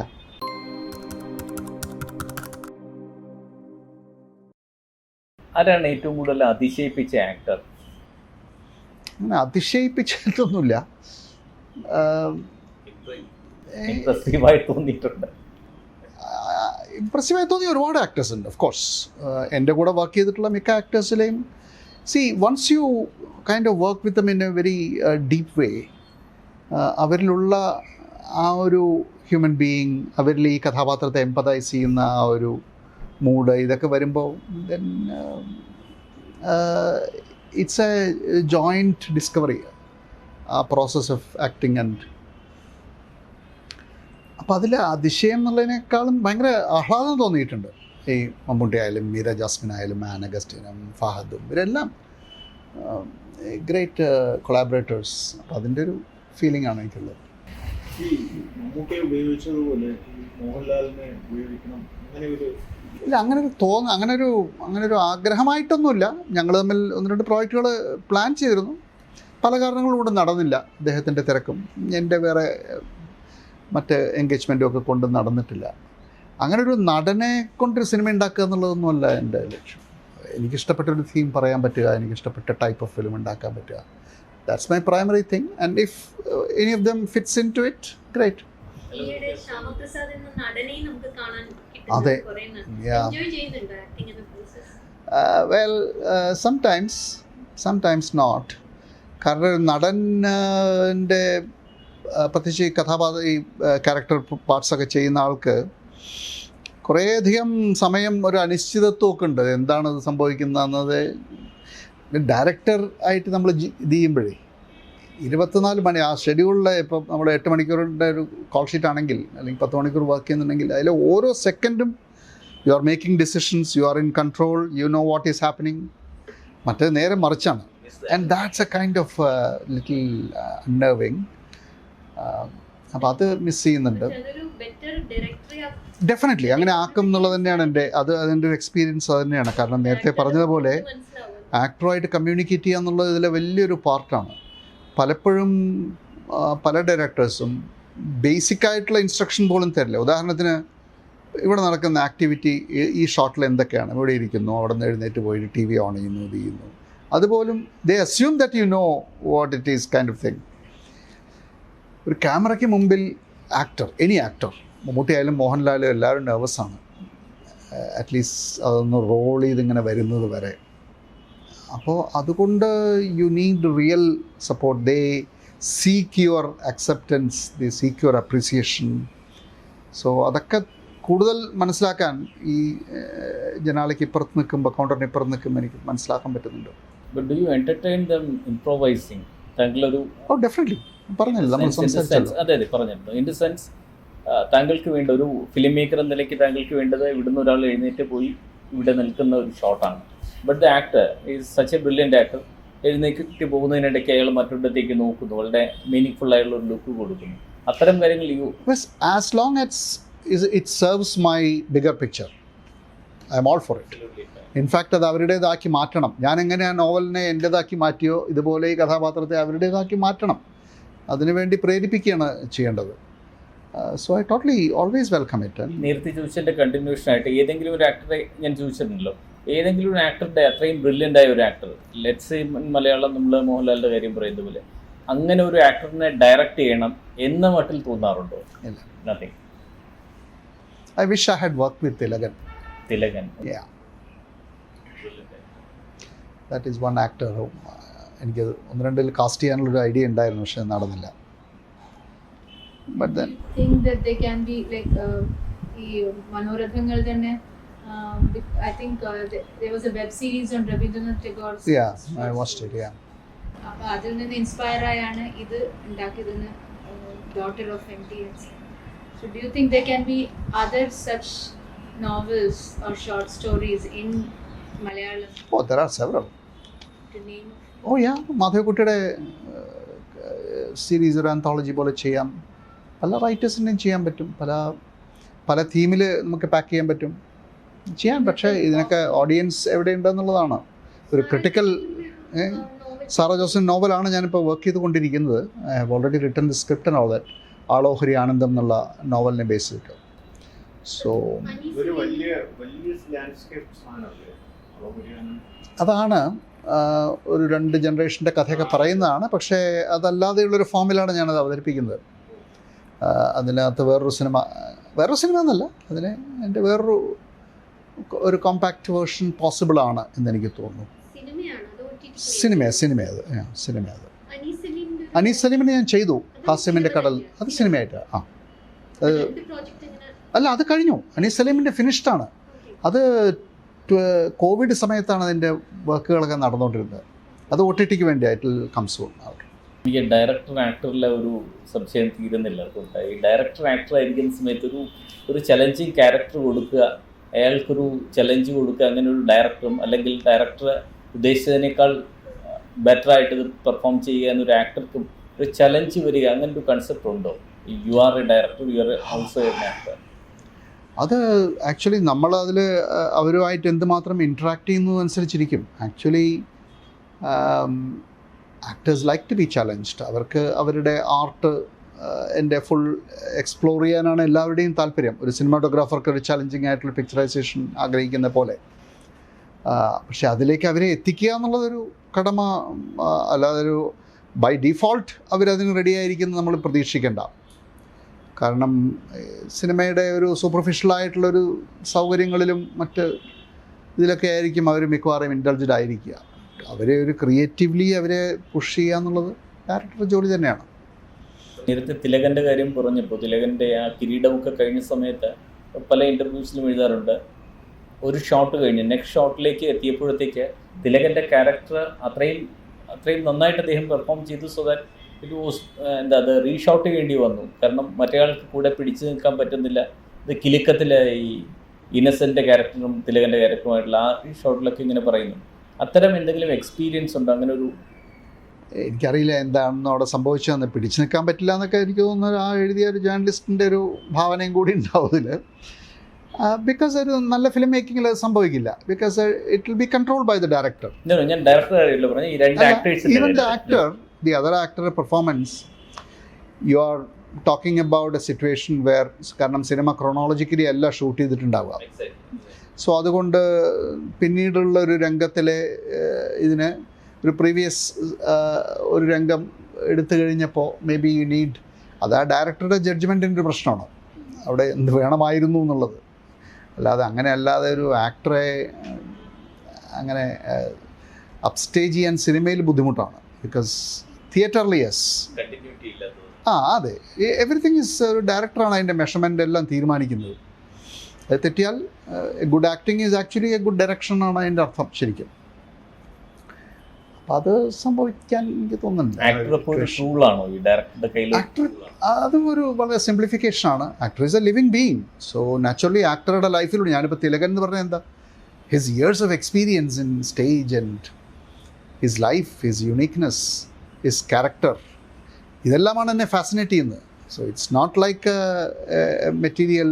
പണ്ട് ഏതോ നമ്മുടെ സംവിധായകൻ പറഞ്ഞ പോലെ ആക്ടറും ഒരു ചെയറും ഒരു ഫർണിച്ചർ പോലെയാണ്. I don't believe in that at all. I think it's one of the key construction element in filmmaking, and a living tool. It can change the film's nuances. പല ആക്ടേഴ്സിനെ എടുത്ത് നോക്കിയാൽ, എസ്പെഷ്യലി ആക്ട്രസ് മീര ജസ്റ്റിൻ ആണെങ്കിലും an ആണെങ്കിലും അവരുടെ best films എന്ന് പറയുന്നത് Shyam Prasad ഫിലിംസിലാണ് best performances വന്നിട്ടുള്ളത്. അത് how do you take it out? എങ്ങനെയാണ് ഒരു കമ്മ്യൂണിക്കേഷനിലൂടെയാണോ അത് പുറത്തെടുക്കുന്നത്? എന്താ പ്രോസസ് എങ്ങനെയാണ്? Communication is very important. Of course അവരുടെ ടാലൻറ്റ് അതിനകത്ത് ഒരുപാട് കോൺട്രിബ്യൂട്ട് ചെയ്തിട്ടുണ്ട്. അവരുടെ സെൻസിബിലിറ്റി ആൻഡ് സെൻസിറ്റിവിറ്റി ഒക്കെ അതിനകത്ത് കോൺട്രിബ്യൂട്ട് ചെയ്തിട്ടുണ്ട്. പക്ഷേ more than anything else, it is how well the part is written, how well the character is etched in the script. ആ ഏത് ആക്ടർക്കും പെർഫോം ചെയ്യാനുള്ള ഒരു ഫ്രെയിം വർക്ക് അതിനകത്തുണ്ടോ എന്നുള്ളതാണ്. അവർ യഥാർത്ഥത്തിലുള്ള മനുഷ്യരായിട്ടാണോ നമ്മൾ തോന്നുന്നത്? അവർ നന്നായി എന്ന് പറയുന്നത് എന്തുകൊണ്ടാണ്? you feel like they are really real people. അത് ആ ക്യാരക്ടറൈസേഷനിൽ നിന്നാണ് അത് വരുന്നത്. അത് എഴുത്തിൽ നിന്ന് തുടങ്ങുന്നു, പിന്നെ അതിനെ എങ്ങനെ വിഷ്വലി പോർട്രേ ചെയ്തിരിക്കുന്നു, അതിൽ ഓരോ ഇമോഷൻ എങ്ങനെ അത് ചെയ്തിരിക്കുന്നു. സിൻസ് ഇത് രണ്ടും എഴുതിയതും എന്ന് വെച്ചാൽ തിരക്കഥയായിട്ട് എഴുതിയതും കൂടി ഞാനായതുകൊണ്ട് I could imagine how he would behave, she would behave. അതിലൂടെയാണ് അത് വന്നിരിക്കുന്നത്. And lot of it is their contribution also. ഞാൻ ധാരാളം ആക്ടേഴ്സിന് ഇംപ്രവൈസ് ചെയ്യാനുള്ള സ്പേസ് കൊടുക്കാറുണ്ട്. അപ്പോൾ അതിലൂടെ അല്ലെങ്കിൽ അതിന് മുമ്പിലുള്ള വർക്ക്ഷോപ്സ് നടക്കാറുണ്ട്. So they discover themselves in that character also. ഈ പറഞ്ഞ പോലെ ഒരു കഥാപാത്രമായി മാറുക എന്ന് പറയുന്നൊരു ക്ലിഷയാണ്. ആക്ച്വലി കഥാപാത്രത്തിൻ്റെ ക്വാളിറ്റീസും ഈ നടൻ്റെ തന്നെ ക്വാളിറ്റീസും തമ്മിലുള്ളൊരു എന്താ പറയുക, ഒരു ഓസ്മോസിസാണ് ഇവിടെ നടക്കുന്നത്, ഒരു മെർജറാണ് നടക്കുന്നത്. മമ്മൂട്ടിയിലുള്ള നാഥനും നാഥനിലുള്ള മമ്മൂട്ടിയും കൂടി ചേരലാണ്. സോ അതിനൊക്കെ അലൗ ചെയ്ത് കഴിഞ്ഞാൽ, and there is no rush. I mean it is already prepared and discussed enough. So the actor is never confused on my set, I hope. So they are well briefed before. നേരത്തെ പറഞ്ഞതുപോലെ കമ്മ്യൂണിക്കേഷനാണ് ഡയറക്ടറുടെ സ്കില്ലിലെ പരമപ്രധാനം. കാരണം ആക്ടറോട് മാത്രമല്ല, ഒരു ക്യാമറമാനോട്, ഇവരോടൊക്കെ പ്രിസൈസായിട്ട് എങ്ങനെ communicate ചെയ്യുന്നതനുസരിച്ചിരിക്കും ആ സംവിധായകൻ്റെ വിജയം. കാരണം തൻ്റെ ആശയം, താൻ കാണുന്ന ലോകം, നേരത്തെ പറഞ്ഞ ആ ഒരു ദൃശ്യശ്രാവ്യ ലോകത്തെ 100 പേരിലൂടെ പുറത്തേക്ക് കൊണ്ടുവരികയാണ്. സോ അത് കമ്മ്യൂണിക്കേഷൻ്റെ എഫക്റ്റീവ്നെസ് ആൻഡ് പ്രസിഷൻ കൂടെയാണത് വരുന്നത്. സോ യാ,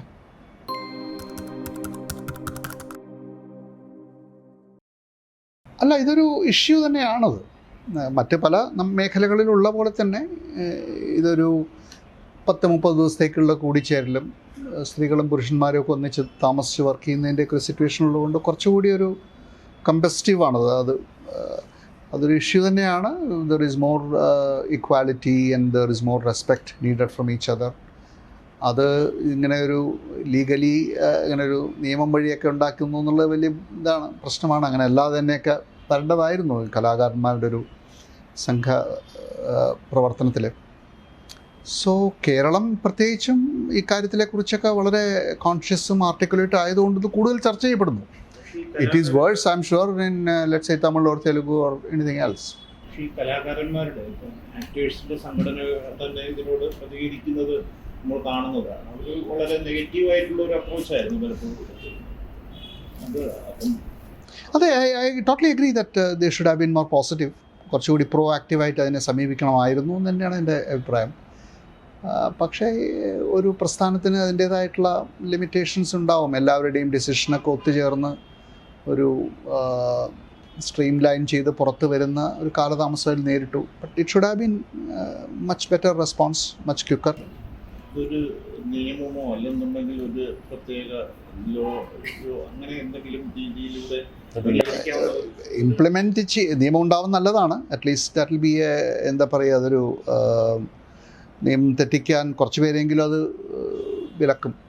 ബട്ട് ബേസിക്കലി ഒരു കോൺഷ്യൻറ്റൈസേഷനാണ് ആവശ്യം എന്ന് എനിക്ക് തോന്നുന്നു. എല്ലാവരും ഇതിനുവേണ്ടി ബോധവാനാവണം. എന്തുകൊണ്ടത് ചെയ്തുകൂടാന്നുള്ളത് മനസ്സിൽ കയറിയില്ലെങ്കിൽ നമ്മളൊരു ഗിവൻ ഓപ്പർച്യൂണിറ്റിയിൽ എല്ലാവരും അത് ചെയ്യില്ലേ. ആ കോൺഷ്യൻറ്റൈസേഷൻ ആവശ്യമാണ്, ആ സെൻസിറ്റീവൈസേഷൻ ആവശ്യമാണ്.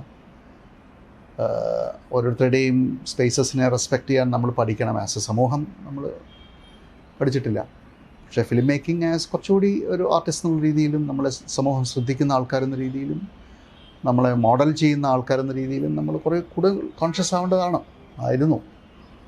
ഇല്ല, പക്ഷേ ഇത് നിയമം ഒരു ലാസ്റ്റിംഗ് സൊല്യൂഷൻ അല്ല. നിയമമൊന്നും ലാസ്റ്റിംഗ് സൊല്യൂഷൻ അല്ല. ഈ പറഞ്ഞ പോലെ ബോധവാന്മാരാവുക, അതിൻ്റെ ആളുകളെ ആ നിലയിലേക്ക് ഉയർത്തുക എന്നുള്ളത് മാത്രമാണ് അതിൻ്റെ ഒരു വഴി. It may be A slow process also. പക്ഷേ ഡയറക്ടേഴ്സിൻ്റെ യൂണിയൻസ് അത് ഡിസ്കസ് ചെയ്യാറുണ്ടോ ഇതിൻ്റെ രീതിയിൽ? ഞാൻ യൂണിയൻ്റെ ആക്ടിവിറ്റീസിൽ വലിയ ഇൻവോൾവ് അല്ല. I'm a member, but I'm not. ഇല്ല, ഞാനായിട്ട് ഡിസ്കസ് ചെയ്തിട്ടില്ല. ഞാൻ അതിൽ ഇൻവോൾവ് അല്ല. ഒരു മീറ്റിങ്ങിന് ഞാൻ പോയിട്ടില്ലാത്ത ആളാണ്. ചോദിച്ചിട്ടൊരു തുടർച്ച, മലയാള സിനിമയിൽ പറഞ്ഞു കേൾക്കുന്ന ഒരു സാധനം പല ഗ്രൂപ്പുകളുടെയും പല സംഘങ്ങളുടെയും ഒരു പവർ. എന്താണ് പവർ ഗ്യാങ്ങോ? What was that? Power group. Power ഗ്രൂപ്പാണ് എന്നുള്ളതാണ്. അത് ഓബ്വിയസ് അല്ലേ അത് ഓരോരുത്തർക്കും അത്തരത്തിലുള്ള ഒരു വാല്യൂ മാർക്കറ്റിൽ ഉണ്ടാവുമ്പോൾ അവർ they will exert their power in the industry. It's very simple. അത് ശരിക്കും അതിന് ഉത്തരവാദികളാരാണ്?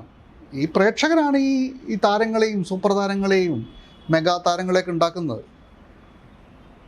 എത്ര ചവറാണെങ്കിലും ഇത് പോയി കാണുന്ന ആദ്യ ദിവസം പോയി തിയേറ്ററിൽ ക്യൂ നിൽക്കുന്ന ആളുകളെയാണ് പറയേണ്ടത്. They are responsible for this degeneration. ഒരുപാട് കഴിവുള്ള പുതിയ ചലച്ചിത്രകാരന്മാർ വന്നുകൊണ്ടിരിക്കുന്ന ഒരു സമയമാണ്. അവരൊക്കെ ശ്രദ്ധിക്കാറുണ്ട്. തീർച്ചയായും ശ്രദ്ധിക്കാം. Of course. I don't want to name names because പല പേരുകളും എനിക്ക് കറക്റ്റായിട്ട് ഓർമ്മ നിൽക്കുന്നില്ല. പുതിയ ആൾക്കാരിൽ ഒരുപാട് പേരുണ്ട്. എനിക്ക് തൊട്ട് നെക്സ്റ്റ് ആയിട്ടുള്ള ജനറേഷൻ എന്നുള്ള ആൾക്കാരും ഉണ്ട്. വളരെ ഇൻട്രസ്റ്റിംഗ് ആയിട്ടുള്ള മീഡിയത്തിൻ്റെ യൂസ് ചെയ്യുന്ന ആൾക്കാരാണ് അവരെല്ലാം. അത് I don't want to name any particular person, but there are several. Yeah. അല്ല, ഗോൾഡൻ പീരീഡ് എന്നുള്ള ഓരോ കാലത്തിലും അതിൻ്റേതായിട്ടുള്ള പല മാറ്റങ്ങൾ ഉണ്ടായിട്ടുണ്ടല്ലോ. ഇപ്പോഴത്തെ ഒരു കാലാവസ്ഥയ്ക്ക്, ഇപ്പോഴത്തെ ഒരു സാങ്കേതിക സൗകര്യങ്ങൾക്കും വിപണനത്തിൻ്റെ അവസ്ഥകൾക്കും ഒക്കെ അനുയോജ്യമായിട്ടുള്ള വേറൊരു മോൾഡ് ഉണ്ടായിട്ടുണ്ട് എന്നേ ഉള്ളൂ. നമ്മൾ ഒരു 20-25 വർഷത്തെ മലയാള സിനിമയുടെ ചരിത്രം എടുത്തു നോക്കി ഏറ്റവും വലിയ മാറ്റം പ്രകടമായിരിക്കുന്നത് സ്ത്രീ കഥാപാത്രങ്ങളിലാണെന്ന് പറയാറുണ്ട്. ഇത് മലയാളി മെയിൽ ആക്ടർ അല്ലെങ്കിൽ മെയിൽ ക്യാരക്ടേഴ്സ് ഒരു 20 വർഷം മുന്നേ എവിടെയായിരുന്നു, ഏകദേശം അവിടെയൊക്കെ തന്നെയാണ് ഇപ്പോഴും നിൽക്കുന്നത്. എന്നാൽ മലയാള സിനിമയിലെ സ്ത്രീ കഥാപാത്രങ്ങൾ ഒരുപാട് മുന്നോട്ട് പോയിട്ടുണ്ട്. ഒരു മെജോറിറ്റി ഓഫ് സിനിമകളിലും ആ ഒരു മാറ്റം ശ്രദ്ധിച്ചിട്ടുണ്ടോ? I agree with you partially, but എനിക്ക് തോന്നുന്നു ഇന്നത്തെ സിനിമയുടെ ഈ ന്യൂ ജനറേഷൻ സിനിമയുടെ ഏറ്റവും വലിയ മാറ്റം എന്ന് പറഞ്ഞാൽ കുറേ കൺവെൻഷണൽ ആയിട്ടുള്ള മോറലിസ്റ്റിക് ആയിട്ടുള്ള കുറേ ഫോർമുലകളെ അത് മാറ്റിപ്പണിതു എന്നുള്ളതാണ്. നായകൻ്റെ ഒരു ചിത്രീകരണം തന്നെയും വളരെയധികം മാറി. ഈ സദ്ഗുണസമ്പന്നനായ നായകനും എല്ലാ ദുർഗുണങ്ങളുടെയും ഒരു ഇരിപ്പിടമായിട്ടുള്ള പ്രതിനായകനൊന്നും ഇല്ല. എല്ലാവരിലും അതൊരു വണ്ടർഫുൾ അച്ചീവ്മെൻ്റാണ് for the modern movie, modern sensibility. കാരണം അതാണ് മനുഷ്യനെ മനസ്സിലാക്കുന്നതിൻ്റെ തുടക്കം. അതാണ് യഥാർത്ഥത്തിൽ ആർട്ട് എക്സ്പ്ലോർ ചെയ്യേണ്ടത്. അതിലേക്ക് വന്നു തുടങ്ങിയിരിക്കുന്നു. അതുകൊണ്ട് തന്നെ ഒരുപാട് മാമൂലുകളെല്ലാം പൊളിഞ്ഞിട്ടുണ്ട്.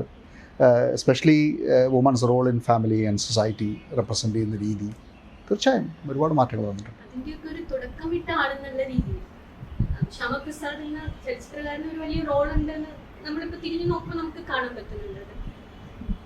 ഇന്ന് സ്ത്രീ കഥാപാത്രങ്ങൾ ഇതുപോലെ മാറിയ സ്ത്രീ കഥാപാത്രങ്ങൾ അക്സെപ്റ്റ് ചെയ്യുന്നുണ്ടെങ്കിൽ മുൻപ് ശ്യാമപ്രസാദ് മൂവികളിലെ അത്രയും സ്വീകരിക്കപ്പെടാതിരുന്ന ഹീറോയിൻസിലാണ് അതിൻ്റെയൊക്കെ ഒരു തുടക്കമെന്ന് പലപ്പോഴും പലരും പറഞ്ഞു കേൾക്കാറുണ്ട്.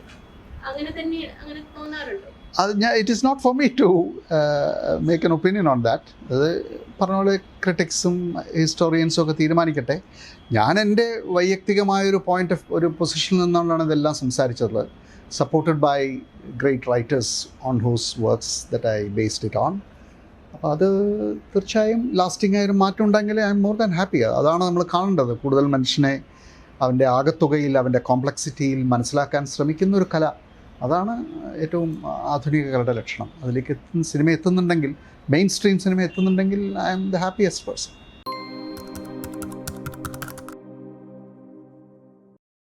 It is said that law determines how a society should go, and culture determines how society actually goes. Okay. So, cinema as a medium has a huge role in influencing culture Right. and sensitivities. Absolutely. Even culture can't be viewed as a monolith. It has its own abstract differences.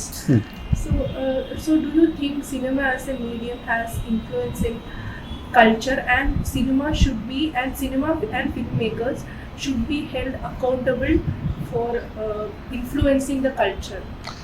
It definitely has a role to play in molding the culture. തീർച്ചയായും. പ്രത്യേകിച്ചും ഫിലിംസിൻ്റെ ഒരു primary audience എന്ന് പറയുന്നത് ഇപ്പോൾ നമ്മൾ ഒരു demographics എടുക്കുന്നത് 18 to 25 ആണ്. ഏറ്റവും ഇൻഫ്ലുവൻഷ്യലായ ഒരു കാലഘട്ടത്തിലാണ് അവർ സ്വാധീനിക്കുന്നത്. സോ തീർച്ചയായും വലിയ സ്വാധീനം അതിലുണ്ട്. And if we have wrongly influence then we should be held accountable. Definitely.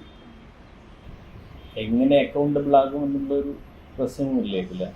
ആ കാലം സമൂഹമൊക്കെ അവർക്ക് തിരിച്ച് ചോദിക്കും. നമ്മളോടിപ്പോൾ പലരും ഇന്ന് പല മീഡിയകളിലൂടെയും പല ഫിലിം മേക്കേഴ്സിനോടും ചോദ്യം ചോദിക്കുന്നുണ്ടല്ലോ, നിങ്ങൾ അന്ന് ചെയ്തത് ശരിയായിരുന്നോ, അതൊരു സാമൂഹ്യ വിരുദ്ധമായിട്ടുള്ളൊരു കാര്യമായിരുന്നില്ലേ എന്ന് അന്നും ഇന്നുമൊക്കെ ചോദ്യങ്ങൾ വരുന്നത് അങ്ങനെയാണ്. അത് ഇന്നത്തെ ഒരു മീഡിയ ലോകത്ത് കൂടുതൽ കോൺവെർസേഷണലായിട്ടുള്ള മൊമെൻറ്റ്സ് ഉണ്ടാക്കുന്നത് തീർച്ചയായും. അങ്ങനെ ഒരു പ്രശ്നമില്ല. ചിലപ്പോൾ ഒരു 90കളുടെ ബിഗിനിങ്ങിലുള്ള ഒരു സെൻസിബിലിറ്റി അല്ല ഇന്ന് 2024 നമ്മൾ ഈ സമയത്ത് നിൽക്കുമ്പോൾ. Right. അപ്പോൾ നമ്മുടെ ഇന്നത്തെ സെൻസിബിലിറ്റി വെച്ചിട്ട് 30 വർഷം മുന്നേ എടുത്ത ഒരു സിനിമയെ അല്ലെങ്കിൽ ഒരു സിനിമയെ ക്വസ്റ്റ്യൻ ചെയ്യുന്നതിലും ഒരു പ്രശ്നമില്ല. പ്രശ്നമില്ല എന്നാണ് എനിക്ക് തോന്നുന്നത്. കാരണം കോർ വാല്യൂസ് ഉണ്ടല്ലോ. നമ്മളിപ്പോൾ ഒരു ഹ്യൂമനിസ്റ്റ് ആയിട്ടുള്ളൊരു സൊസൈറ്റി, ഒരു ഇക്വാലിറ്റിയും നമ്മൾ പരസ്പരം റെസ്പെക്റ്റ് ചെയ്യുന്നൊരു സൊസൈറ്റിയുടെ ചിന്തകൾ എക്കാലത്തും ഉണ്ടായിരുന്നു. അതിൽ നിന്നാണ് നമ്മുടെ രാഷ്ട്രീയ ചിന്തകളും എല്ലാം ആവിർഭവിച്ചത്. അത് എക്കാലത്തും ഉണ്ടായിരുന്നല്ലോ. നമ്മൾ പഴയ കാലത്തെ നോവലുകളെ നമ്മൾ അതിൻ്റെ കോർ വാല്യൂസിൻ്റെ പേരിൽ തള്ളി പറയുന്നില്ലല്ലോ, ഇല്ലേ? നമ്മളിപ്പോൾ സുന്ദരികളും സുന്ദരന്മാരും എന്നുള്ള നോവൽ, അതിനകത്ത് ഉള്ള ഇപ്പോൾ തകഴിയുടെ ഇതെടുക്കുകയാണെങ്കിൽ, നമ്മളെ കയർ ഫോർ ഇൻസ്റ്റൻസ് എടുക്കുകയാണെങ്കിൽ, അതിനകത്തുള്ള കഥാപാത്ര ചിത്രീകരണവും അതിനകത്തുള്ള മനുഷ്യ ജീവിത അവബോധവും ഒക്കെ ഇന്നും വാല്യുബിളാണ്. മറ്റ് ആർട്ടുകളിൽ അത് സാധ്യമാവുന്നുണ്ട്. എന്തുകൊണ്ട് സിനിമ പോലുള്ളൊരു മീഡിയത്തിന് സാധ്യമാവുന്നില്ല എന്നുള്ളതാണ്. കലാകാരൻ ആ അർത്ഥത്തിൽ സെൻസിറ്റീവ് ആയേ പറ്റൂ. വളരെ വളരെ ബോർഡർ ലൈനായിട്ടുള്ള ഒരുപാട് ഇഷ്യൂസ് ഉണ്ട്. ഉദാഹരണത്തിന് ഞാൻ എന്നോട് തന്നെ ചോദിക്കുന്നൊരു ചോദ്യമാണ്. ഒരേ കടലിൽ സുനിൽ ഗംഗോപാധ്യായയുടെ ലൈൻസാണിത്. നാഥൻ ദീപ്തിയുമായിട്ടുള്ളൊരു വളരെ ഇമോഷണലായിട്ടുള്ള ഒരു കോൺവെർസേഷനിൽ ദീപ്തി സ്നേഹത്തെക്കുറിച്ച്, പ്രേമത്തെക്കുറിച്ച് പറയുമ്പോൾ നാഥൻ പറയുന്നുണ്ട്, സ്നേഹത്തെക്കുറിച്ച് നിനക്കെന്താ അറിയുക, നീ ഒരു പെണ്ണല്ലേ എന്ന് ചോദിക്കുന്നുണ്ട്. It's an extremely caustic comment. ആ കോണ്ടെക്സ്റ്റിൽ ഇത് വളരെ കറക്റ്റാണ്. ബട്ട് അതിൻ്റെ ചില ക്ലിപ്സൊക്കെ ഞാൻ കണ്ടിട്ടുണ്ട് സെപ്പറേറ്റായിട്ട് വരുമ്പോഴേ. It sounds so offensive. So ആ ഒരു ഭയങ്കര തിൻ ലൈനിലൂടെയാണ് ആർട്ടിസ്റ്റ് നടന്നുകൊണ്ടിരിക്കുന്നത്. സോ അത് നമ്മൾ കെയർഫുൾ അല്ലെങ്കിൽ it can create lasting damage. അതിലൊരു പ്രശ്നമുണ്ട് എന്നാണ് എനിക്ക് തോന്നുന്നത്. കാരണം ഈ സെൻസിബിലിറ്റിയുടെ മാത്രമല്ല, ഒരു സൊസൈറ്റൽ നോംസ്, പൊളിറ്റിക്കൽ കറക്റ്റ്നെസ് ഒക്കെ ആലോചിക്കും. അതായത് 80കളിൽ ഭാര്യയെ നോക്കുന്ന കുടുംബനാഥനാണ് മോഡലായ നായകൻ. പക്ഷേ 2000 അല്ലെങ്കിൽ 2010 അങ്ങനെ അല്ല. ഭാര്യയുടെ സ്വാതന്ത്ര്യം അതേപടി അല്ല. പക്ഷേ 80കളിലും Anil, in contrast to that, 80കളിലും ആ കാലഘട്ടത്തിൽ ഇറങ്ങിയ നോവലുകളിൽ ധാരാളം മറ്റ് വ്യത്യസ്തമായിട്ടുള്ള അനുഭവങ്ങളുള്ള മനുഷ്യരെ നമ്മൾ കണ്ടിട്ടുണ്ട്. സിനിമയിൽ അത് വന്നിട്ടില്ല എന്നേ ഉള്ളൂ. കാരണം mainstream cinema always carried the most commonplace, orthodoxic ആയിട്ടുള്ള, കൺസർവേറ്റീവ് ആയിട്ടുള്ള വാല്യൂസാണ് ഇത് ചെയ്തിട്ടുള്ളത്. മറ്റ് മേഖലകൾ വന്നു കഴിഞ്ഞു. നമ്മളുടെ കേരളത്തിന് വെളിയിലുള്ള ലിറ്ററേച്ചറിൽ, അന്തർദേശീയ ലിറ്ററേച്ചറിലൊക്കെ എത്രയോ കോംപ്ലക്സ് ആയിട്ടുള്ള ഇഷ്യൂസ് സംസാരിക്കാൻ തുടങ്ങിയിട്ടുണ്ട്. ഈ പൊളിറ്റിക്കൽ കറക്റ്റ്നെസ് എന്നുള്ളത് പലപ്പോഴും ഇപ്പോൾ ഡിസ്കസ് ചെയ്യപ്പെടുന്ന ഒരു ടേമാണ്. എത്രമാത്രം റെലവെന്റ് ആണ് അത് ഫിലിം മേക്കിംഗിന് അത് എങ്ങനെയാണ് effect? Well, film maker as A communicator, as A social communicator, അയാളുടെ ബിഹേവിയറിൽ അത് അപ്രസക്തമാണെന്ന് തോന്നുന്നുവെങ്കിൽ പിന്നീട് അത് എങ്ങനെ നമുക്ക് ഒരു കലാകാരൻ നിലയിൽ അയാളുടെ ഒരു അസ്തിത്വം തന്നെ ഒരു നിലനിൽക്കുന്നത്? He's representing certain eternal values in that sense. അവിടെ നിന്ന് എത്താൻ സാധിച്ചില്ലെങ്കിലും അതിനെ റെപ്രസെൻ്റ് ചെയ്യാനല്ലേ കലാകാരൻ ശ്രമിക്കുന്ന എക്കാലത്തും. എസെൻഷ്യലായ കുറേ ചോദ്യങ്ങൾ ചോദിക്കുക, മറ്റൊരു മാധ്യമത്തിനും ചോദിക്കാൻ കഴിയാത്തത്, ലേഖനത്തിലൂടെയോ അല്ലെങ്കിൽ പത്രത്തിലൂടെയോ ഒന്നും പറയാൻ പറ്റാത്ത കാര്യങ്ങൾ പറയുന്നതാണ് ഫിക്ഷൻ്റെ ഒരു വലിയ ജോലി, അല്ലേ? കോംപ്ലക്സ് ആയിട്ടുള്ള ഇഷ്യൂസ്. അപ്പോൾ അത് ഈ അടിസ്ഥാന മാനുഷിക മൂല്യങ്ങളെ റെസ്പെക്റ്റ് ചെയ്യാത്ത ഒരാൾ എങ്ങനെയാണ് അത് ചെയ്യാൻ പറ്റുക? അല്ല, അതൊരു മെക്കാനിക്കലായി അപ്ലൈ ചെയ്യേണ്ട കാര്യമല്ല. അൺഫോർച്ചുനേറ്റ്ലി നമ്മളുടെ discussion on it has turned very mechanical എന്നല്ല. പക്ഷേ അൾട്ടിമേറ്റ്ലി അത് ഒരു ഓർഗാനിക്കായിട്ടൊരു വലിയ ബോഡിയുടെ ഉള്ളിൽ നിൽക്കുന്നൊരു കാര്യമാണ്. അത് ആ ബോഡിയുമായി ചേരണം. ആ ബോഡി മൊത്തം എന്താണ് റെപ്രസെൻ്റ് ചെയ്യുന്നുള്ള ചോദ്യം ഉണ്ടാവണം. നമ്മുടെ ഒരു പോലീസ് ഓഫീസറോ ഒരു പോലീസുകാരൻ ഒരു വളരെ പ്രശസ്തമായിട്ടുള്ളൊരു കോൺട്രവേഴ്സി ഉണ്ടല്ലോ, ഒരു സിനിമ, ഒരു പോലീസുകാരിയുടെ ബെൽറ്റിൽ, അതിനെപ്പറ്റിയുള്ള ചോദ്യം, അത് ആ കോണ്ടെക്സ്റ്റിനെ പറ്റി മാത്രമല്ല ശരിക്കും. കാരണം അത്തരം സിനിമ റെപ്രസെൻ്റ് ചെയ്യുന്നൊരു വലിയൊരു വാല്യൂ സിസ്റ്റം ഉണ്ട്. And we know that. അവിടെ തന്നെ ക്യാരക്ടർ അതായത് അതൊക്കെയാണ്. പക്ഷേ എന്തിനാണ് അങ്ങനെയുള്ള ക്യാരക്ടേഴ്സൊക്കെ വരുന്നത്? You and I know that ഇതെല്ലാം ഒരു package to titillate a certain section of audience. അവിടെയാണ് അതിലെ പ്രോബ്ലം. കമ്മിറ്റ്മെന്റിന്റെ ആവശ്യമുണ്ട്. ബിക്കോസ് റൈറ്റർ അല്ലെങ്കിൽ as a film maker you want to portray somebody, അല്ലെങ്കിൽ ഒരു ക്യാരക്ടർ എല്ലാ ദുർഗുണങ്ങളുടെയും കേന്ദ്രമായ ഒരു ക്യാരക്ടറാണ്. അപ്പം അയാൾക്കത് ചെയ്യാം അല്ലേ? അല്ല, അങ്ങനെയുള്ള ക്യാരക്ടേഴ്സ് വരുന്നത് മുതൽ തുടങ്ങുന്നു എൻ്റെ പ്രശ്നം. അത് തന്നെ തെറ്റാണ്. അത് തന്നെ ജീവിതത്തെ തെറ്റായി ചിത്രീകരിക്കുന്നതാണ്, സമൂഹത്തെ തെറ്റായി ചിത്രീകരിക്കുക. അങ്ങനെയല്ല മനുഷ്യനെ കാണേണ്ടത്. പക്ഷെ അത് സമൂഹത്തിൻ്റെ ഒരു ക്രോസ് സെക്ഷൻ അല്ലേ? അങ്ങനെ ക്യാരക്ടേഴ്സ് ഉണ്ട് റിയൽ ലൈഫിൽ. സൈക്കോപാത്തിക് ആയിട്ടുള്ള മനുഷ്യരുണ്ടാവും. പക്ഷേ അതല്ലാതെ ഒരു മനുഷ്യനും ഇൻറ്റൻഷനലി ഞാൻ ചീത്ത മനുഷ്യനാവണം എന്ന് വിചാരിച്ച് ജീവിക്കുന്ന ആൾക്കാരല്ലല്ലോ. അതാണ് സംഭവിക്കുന്നത്. Overall if you look at that project, such projects, അത് ആ ഒരു ഒരു ടോക്സിക് മാസ്കുലിനിറ്റിയെ ഗ്ലോറിഫൈ ചെയ്യണതിൻ്റെ ഓവറോൾ പദ്ധതി, അതിനെ നമ്മൾ മറച്ചു വെച്ചിട്ടൊന്നും യാതൊരു കാര്യമില്ല. അതൊരു സത്യമല്ലേ? എക്സാക്ട്ലി അതാണ് അവരുടെ ഉദ്ദേശം.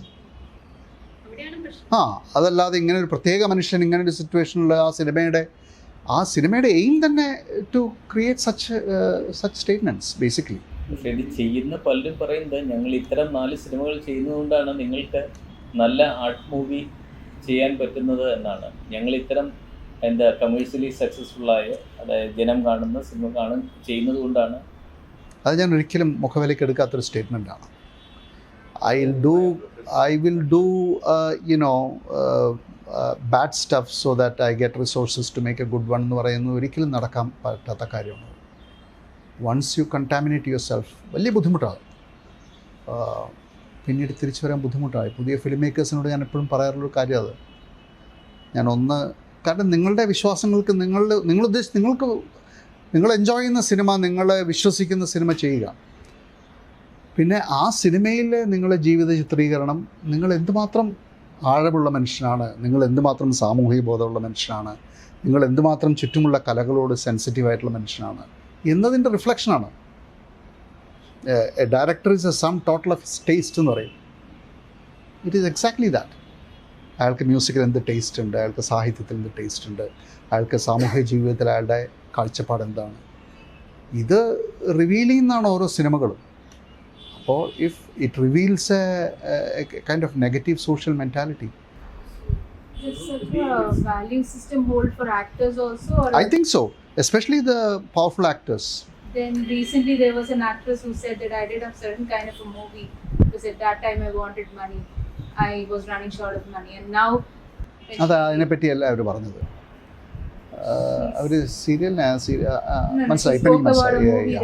And later when another recent movie of one global acclaim. It holds for everyone, cameraman, everyone.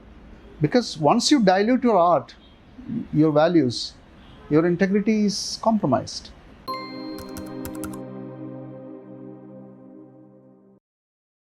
I don't want to name names. ഞാൻ കഴിഞ്ഞ ഏതൊരു ഇന്റർവ്യൂവിൽ ചില പേരുകൾ പറഞ്ഞു, ചില പേരുകൾ പറഞ്ഞില്ല എന്നൊക്കെ പറഞ്ഞു. പഴയ തലമുറയില് മാസ്റ്റേഴ്സിൽ അല്ലെങ്കിൽ അല്ല, മാസ്റ്റേഴ്സിനൊക്കെ അവരുടേതായിട്ടുള്ളൊരു റോളുണ്ട്, അവരുടേതായിട്ടുള്ളൊരു പ്ലേസ് ഉണ്ടെന്ന് വിശ്വസിക്കുന്ന ആളാണ് ഞാൻ. നമ്മുടെ കൂടെയുള്ള അടൂർ സാറായാലും അരവിന്ദനായാലും ഷാജിയേട്ടനായാലും തീർച്ചയായും they played a role in shaping up. അവരെല്ലാം എന്നെ സംബന്ധിച്ചോളം വലിയ എന്താ പറയുക മാർഗദർശികളായിരുന്നു എക്കാലത്ത്. വൈ ഇസ് ഇറ്റ് ദാറ്റ് ഈ ആർട്ട് ഫിലിം മേക്കേഴ്സൊക്കെ മലയാളത്തിൽ ആർട്ട് സിനിമ പറയുമ്പോൾ അരവിന്ദനും അടൂറും ഷാജിയും വന്നിരിക്കുകയാണ്. KG ജോർജ് മാതിരി ഒരു മാസ്റ്ററെ ഒരിക്കലും പറയുന്നില്ല. Why is it that? നേരത്തെ പറഞ്ഞ ഇഷ്യൂ ആണ്. He compromised on his integrity so much that he diluted his art. He himself said it. ഞാൻ പറഞ്ഞല്ല കേട്ടോ. വർത്ത്ലെസ് ആയിട്ടുള്ള കുറേ സിനിമകൾ ഉണ്ടാക്കിയിട്ടുണ്ട്. അങ്ങനെയുള്ള ആളെ നമ്മൾ സീരിയസ് ട്രൂ. പക്ഷേ നമ്മളൊരു ഓവറോൾ ആയിട്ടൊരു ഒരു ആർട്ടിസ്റ്റിൻ്റെ ഇൻറ്റഗ്രിറ്റി നമ്മൾ കാണുമ്പോൾ unfortunately that comes into question. അല്ല, ക്രിയേഷനെ കുറിച്ചാണ് ഞാൻ പറഞ്ഞത്. ആ ക്രിയേഷൻ ആണല്ലോ ക്രിയേറ്ററെ നമ്മൾ ഒരു ഏത് ലെവലിൽ വെക്കണം നമ്മൾ തീരുമാനിക്കുന്നത്. ആ ക്രിയേറ്റർ തന്നെ സ്വന്തം സൃഷ്ടികളെയും കർമ്മത്തെയും കുറിച്ച് ഇത്രേ കാണുന്നുള്ളൂ എങ്കിൽ ആസ് എൻ അനുവാചകൻ ഞാൻ എന്തിനത് കാണണം? അല്ല, ഒരുപക്ഷെ ഈ 70s-ലും 80s-ലോട്ടെ മലയാള ഓഡിയൻസ് ഒരിക്കലും ചിന്തിക്കാത്ത തരത്തില്ല. അതിപ്പോൾ ഇരകളാണെങ്കിൽ ഉണ്ട്, തീർച്ചയായും ഉണ്ട്. ബ്രില്യൻ്റ് ആയിട്ടുള്ള സിനിമകൾ ചെയ്തിട്ടുള്ള ഒരു ഡയറക്ടറാണ് അദ്ദേഹം. പക്ഷേ probably majorities of his works അങ്ങനെ പറയാൻ പറ്റില്ല, അൺഫോർച്ചുനേറ്റ്ലി. ഓൾ ഓവർ ഔട്ട്സൈഡ് മലയാള തങ്ങളിലെ കൂടുതൽ ആകർഷിച്ചിട്ടുള്ള ഫിലിം മേക്കേഴ്സ് ആരാണ്? ധാരാളം പേര്, പുതിയ ആൾക്കാരും ഒക്കെ ഉണ്ട്. Lot of them. എനിക്ക് ഒന്നാമത്തെ പേരുകൾ പലതും ഞാൻ മിസ് ഔട്ട് ചെയ്യും, അതുകൊണ്ട് ഞാൻ പേര് പറയാത്തത്. There are so many. I'm a very eclectic in the taste in film and literature. But ഞാൻ എപ്പോഴും തിരിച്ചും മറിച്ചും കാണാൻ ആഗ്രഹിക്കുന്ന സിനിമകൾ woody ആലൻ്റെയാണ്. It gives me great pleasure in this depressive world. He shows us how to laugh at it. As films, ഫിലിമിൻ്റെ ഒരു medium എന്നുള്ള ഇതിൽ there are no great shakes. പക്ഷേ as documents of lives, they are so good. But absolute film making എന്നുള്ള ലെവലിൽ നോക്കുകയാണെങ്കിൽ കീസ്ലോവ്സ്കി is my favorite. He had been my stylistically ഞാനൊരു ഗുരുസ്ഥാനത്ത് കാണുന്നത് കീസ്ലോവ്സ്കിയാണ്. ഈ പറഞ്ഞ പോലെ മ്യൂസിക് ഉപയോഗിക്കുന്ന രീതി, ഇമേജസ് ക്രിയേറ്റ് ചെയ്യുന്ന രീതി, he is my, I mean, and there are so many other filmmakers. Yeah, Ray, of course, Satyajit Ray. His early films more. കേരളത്തിലെ ഈ വുമൺ ഡയറക്ടേഴ്സിൻ്റെ ഒരു ഇതെങ്ങനെയാണ്? ഒരുപാട് പേര് പുതിയ ആളുകൾ വരുന്നുണ്ടല്ലോ ഇപ്പോൾ. I think more and more ഈ പറഞ്ഞ പോലെ women as film makers and as part of the crew ഇന്ന് കുറേ കൂടി അക്സെപ്റ്റഡ് ആയി വരികയാണ്, which is A great thing. I think that will എന്താ പറയുക, കുറേ കൂടി സാനിറ്റൈസ്ഡ് ആക്കും ഈ ഒരു അന്തരീക്ഷം. അവർ പ്രൊഡക്ഷനിലും കോസ്റ്റ്യൂംസിലാണ് അധികം ഉള്ളത്, സിനിമാറ്റോഗ്രാഫേഴ്സും. നമ്മൾ പുറമേക്ക് പോയി ഷൂട്ട് ചെയ്യുമ്പോൾ നമ്മൾ ഉദ്ദേശിക്കാത്ത റോളുകളിലൊക്കെയാണ് സ്ത്രീകൾ വരിക.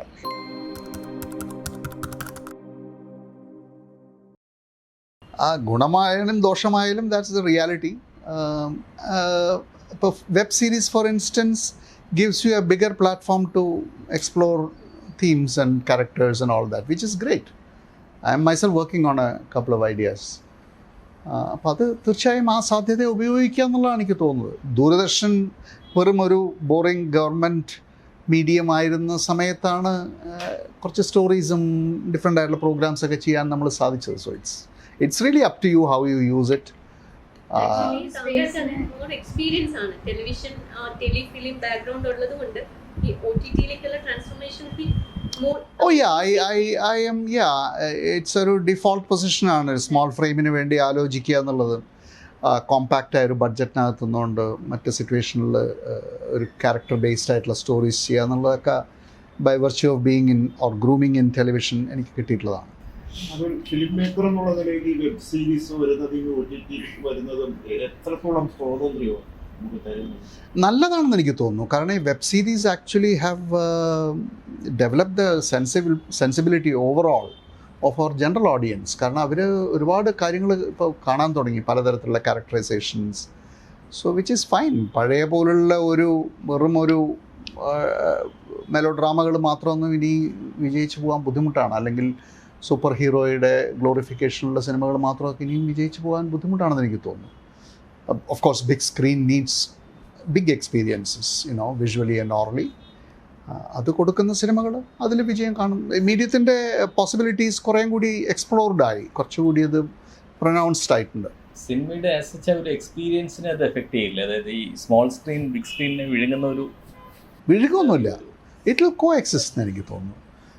Big screen has found these days in Hollywood വലിയ ഫ്രാഞ്ചൈസ് ഫിലിംസ് മാത്രമേ ബിഗ് സ്ക്രീനിൽ പോകുന്നുള്ളൂ.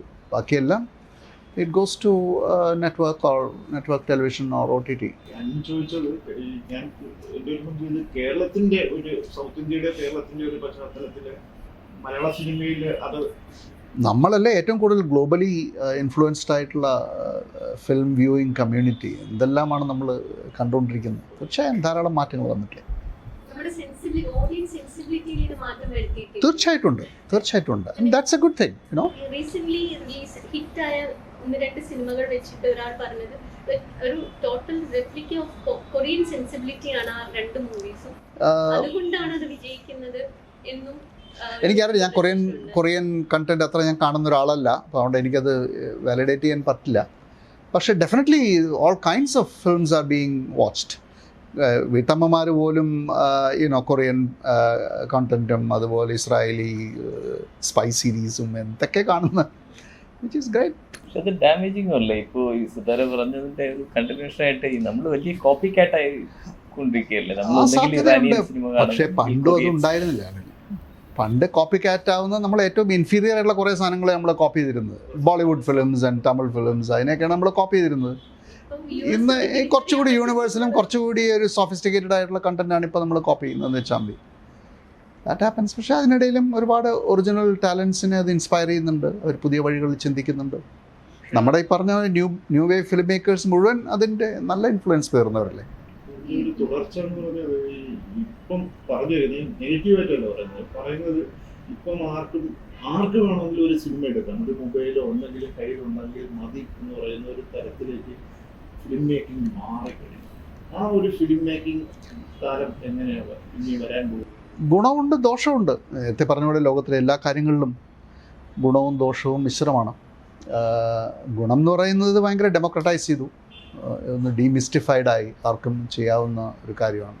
അതോടൊപ്പം അത് വളരെ ട്രിവിയലായി, യുനോ ഒരു റീൽസ് ഉണ്ടാക്കുന്ന ആളൊരു ഫിലിം മേക്കറുടെ ഇതിലാണ് പോകുന്നത്. ഒരു പ്രൊഫഷനെ സംബന്ധിച്ചോളം ചിലപ്പോൾ വേദനാജനകമാണ്. പക്ഷേ ദാറ്റ്സ് ദ റിയാലിറ്റി, യുനോ. അതെ, അതിൻ്റെ ഒരു ഗ്രാവിറ്റി കുറഞ്ഞു. തീർച്ചയായും.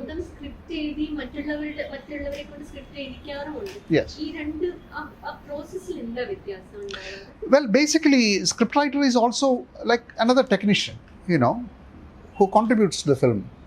സിനിമാറ്റോഗ്രാഫറെ നമ്മൾ ഹയർ ചെയ്യുമ്പോഴും ഡയറക്ടറുടെ വിഷനാണ് അതിൽ വരുന്നത്. അല്ലെങ്കിൽ ഒരു ആർട്ട് ഡയറക്ടറെ ചെയ്യുമ്പോഴും ഡയറക്ടർ കാണാൻ ആഗ്രഹിക്കുന്ന ഡെക്കോറാണ് അതിൽ വരുന്നത്. എന്നതുപോലെയാണ് ഒരു ഫിലിം ഒരു റൈറ്ററെ നമ്മൾ എംപ്ലോയ് ചെയ്യുന്നത്. There is a given theme or a plot or characters, and then ഇതിങ്ങനെയാണ് അത് വികസിക്കേണ്ടതെന്നുള്ളത് നമുക്ക്. But then you employ a writer to actually write out the thing, probably the dialogues or something else. അത്രേ അതിൽ അർത്ഥമുള്ളൂ. But basically it's the director's vision in every word. Script എന്ന് പറയുന്നത് actually ഫിലിമായി വരുമ്പോൾ അത് ഇല്ലാതാവുന്നു. അത് പിന്നീട് ആക്ടറും കൂടി അതിനകത്ത് കോൺട്രിബ്യൂട്ട് ചെയ്യുന്നു, ഇല്ലേ? ആ ലൊക്കേഷനിൽ വരുമ്പോൾ പലതും മാറും. So it's a very very fluid thing. Pupa ചിത്രശലഭമാവുന്ന ആണ് ഏറ്റവും കോമൺ ആയിട്ടുള്ളൊരു മെറ്റഫർ ഇതിനെ പറ്റി പറയാറുള്ളത്. ചിത്രശലഭമായി കഴിഞ്ഞാൽ പിന്നെ പ്യൂപ്പ ഇല്ല. It's absolutely. If possible director തന്നെ എഴുതണം എന്നുള്ള പക്ഷക്കാരനാണ് ഞാൻ. പക്ഷേ ചിലപ്പോൾ ചില കാര്യങ്ങളിൽ സാങ്കേതികമായി നമുക്കൊരു സപ്പോർട്ട് ഉണ്ടെങ്കിൽ നല്ലതായിരിക്കും എന്നുള്ളത് കൊണ്ട് എടുത്തിട്ടുണ്ട്. ചില വ്യക്തികളുമായിട്ടുള്ള സൗഹൃദം കൊണ്ട് സ്ക്രിപ്റ്റായിട്ട് ഇത് കൺവേർട്ട് ചെയ്തിട്ടുണ്ട്. ഋതു, ജോഷുവ ന്യൂട്ടൺ ആയിട്ടുള്ള അങ്ങനെ. So but otherwise my involvement is 100% in it. Writer അല്ല, ക്രിയേറ്റർ അല്ലേ? Of course not.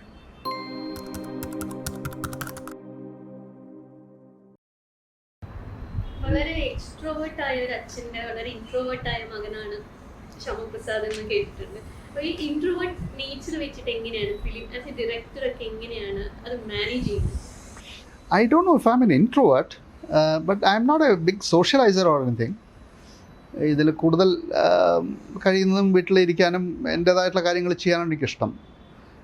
പക്ഷേ in terms of my work ഞാൻ വേണ്ടത്ര ആർട്ടിക്കുലേറ്റ് തന്നെയാണ്, ഇൻട്രോവേർട്ട് അല്ല. When it comes to my work, അപ്പോൾ അത് that takes me through, you know. Otherwise ഒരു വലിയൊരു സോഷ്യൽ പേഴ്സൺ അല്ല ഞാൻ. ഒരു ആംബിവേർട്ട് എന്ന് പറയാം. Maybe. There's a word like that? Okay. Right.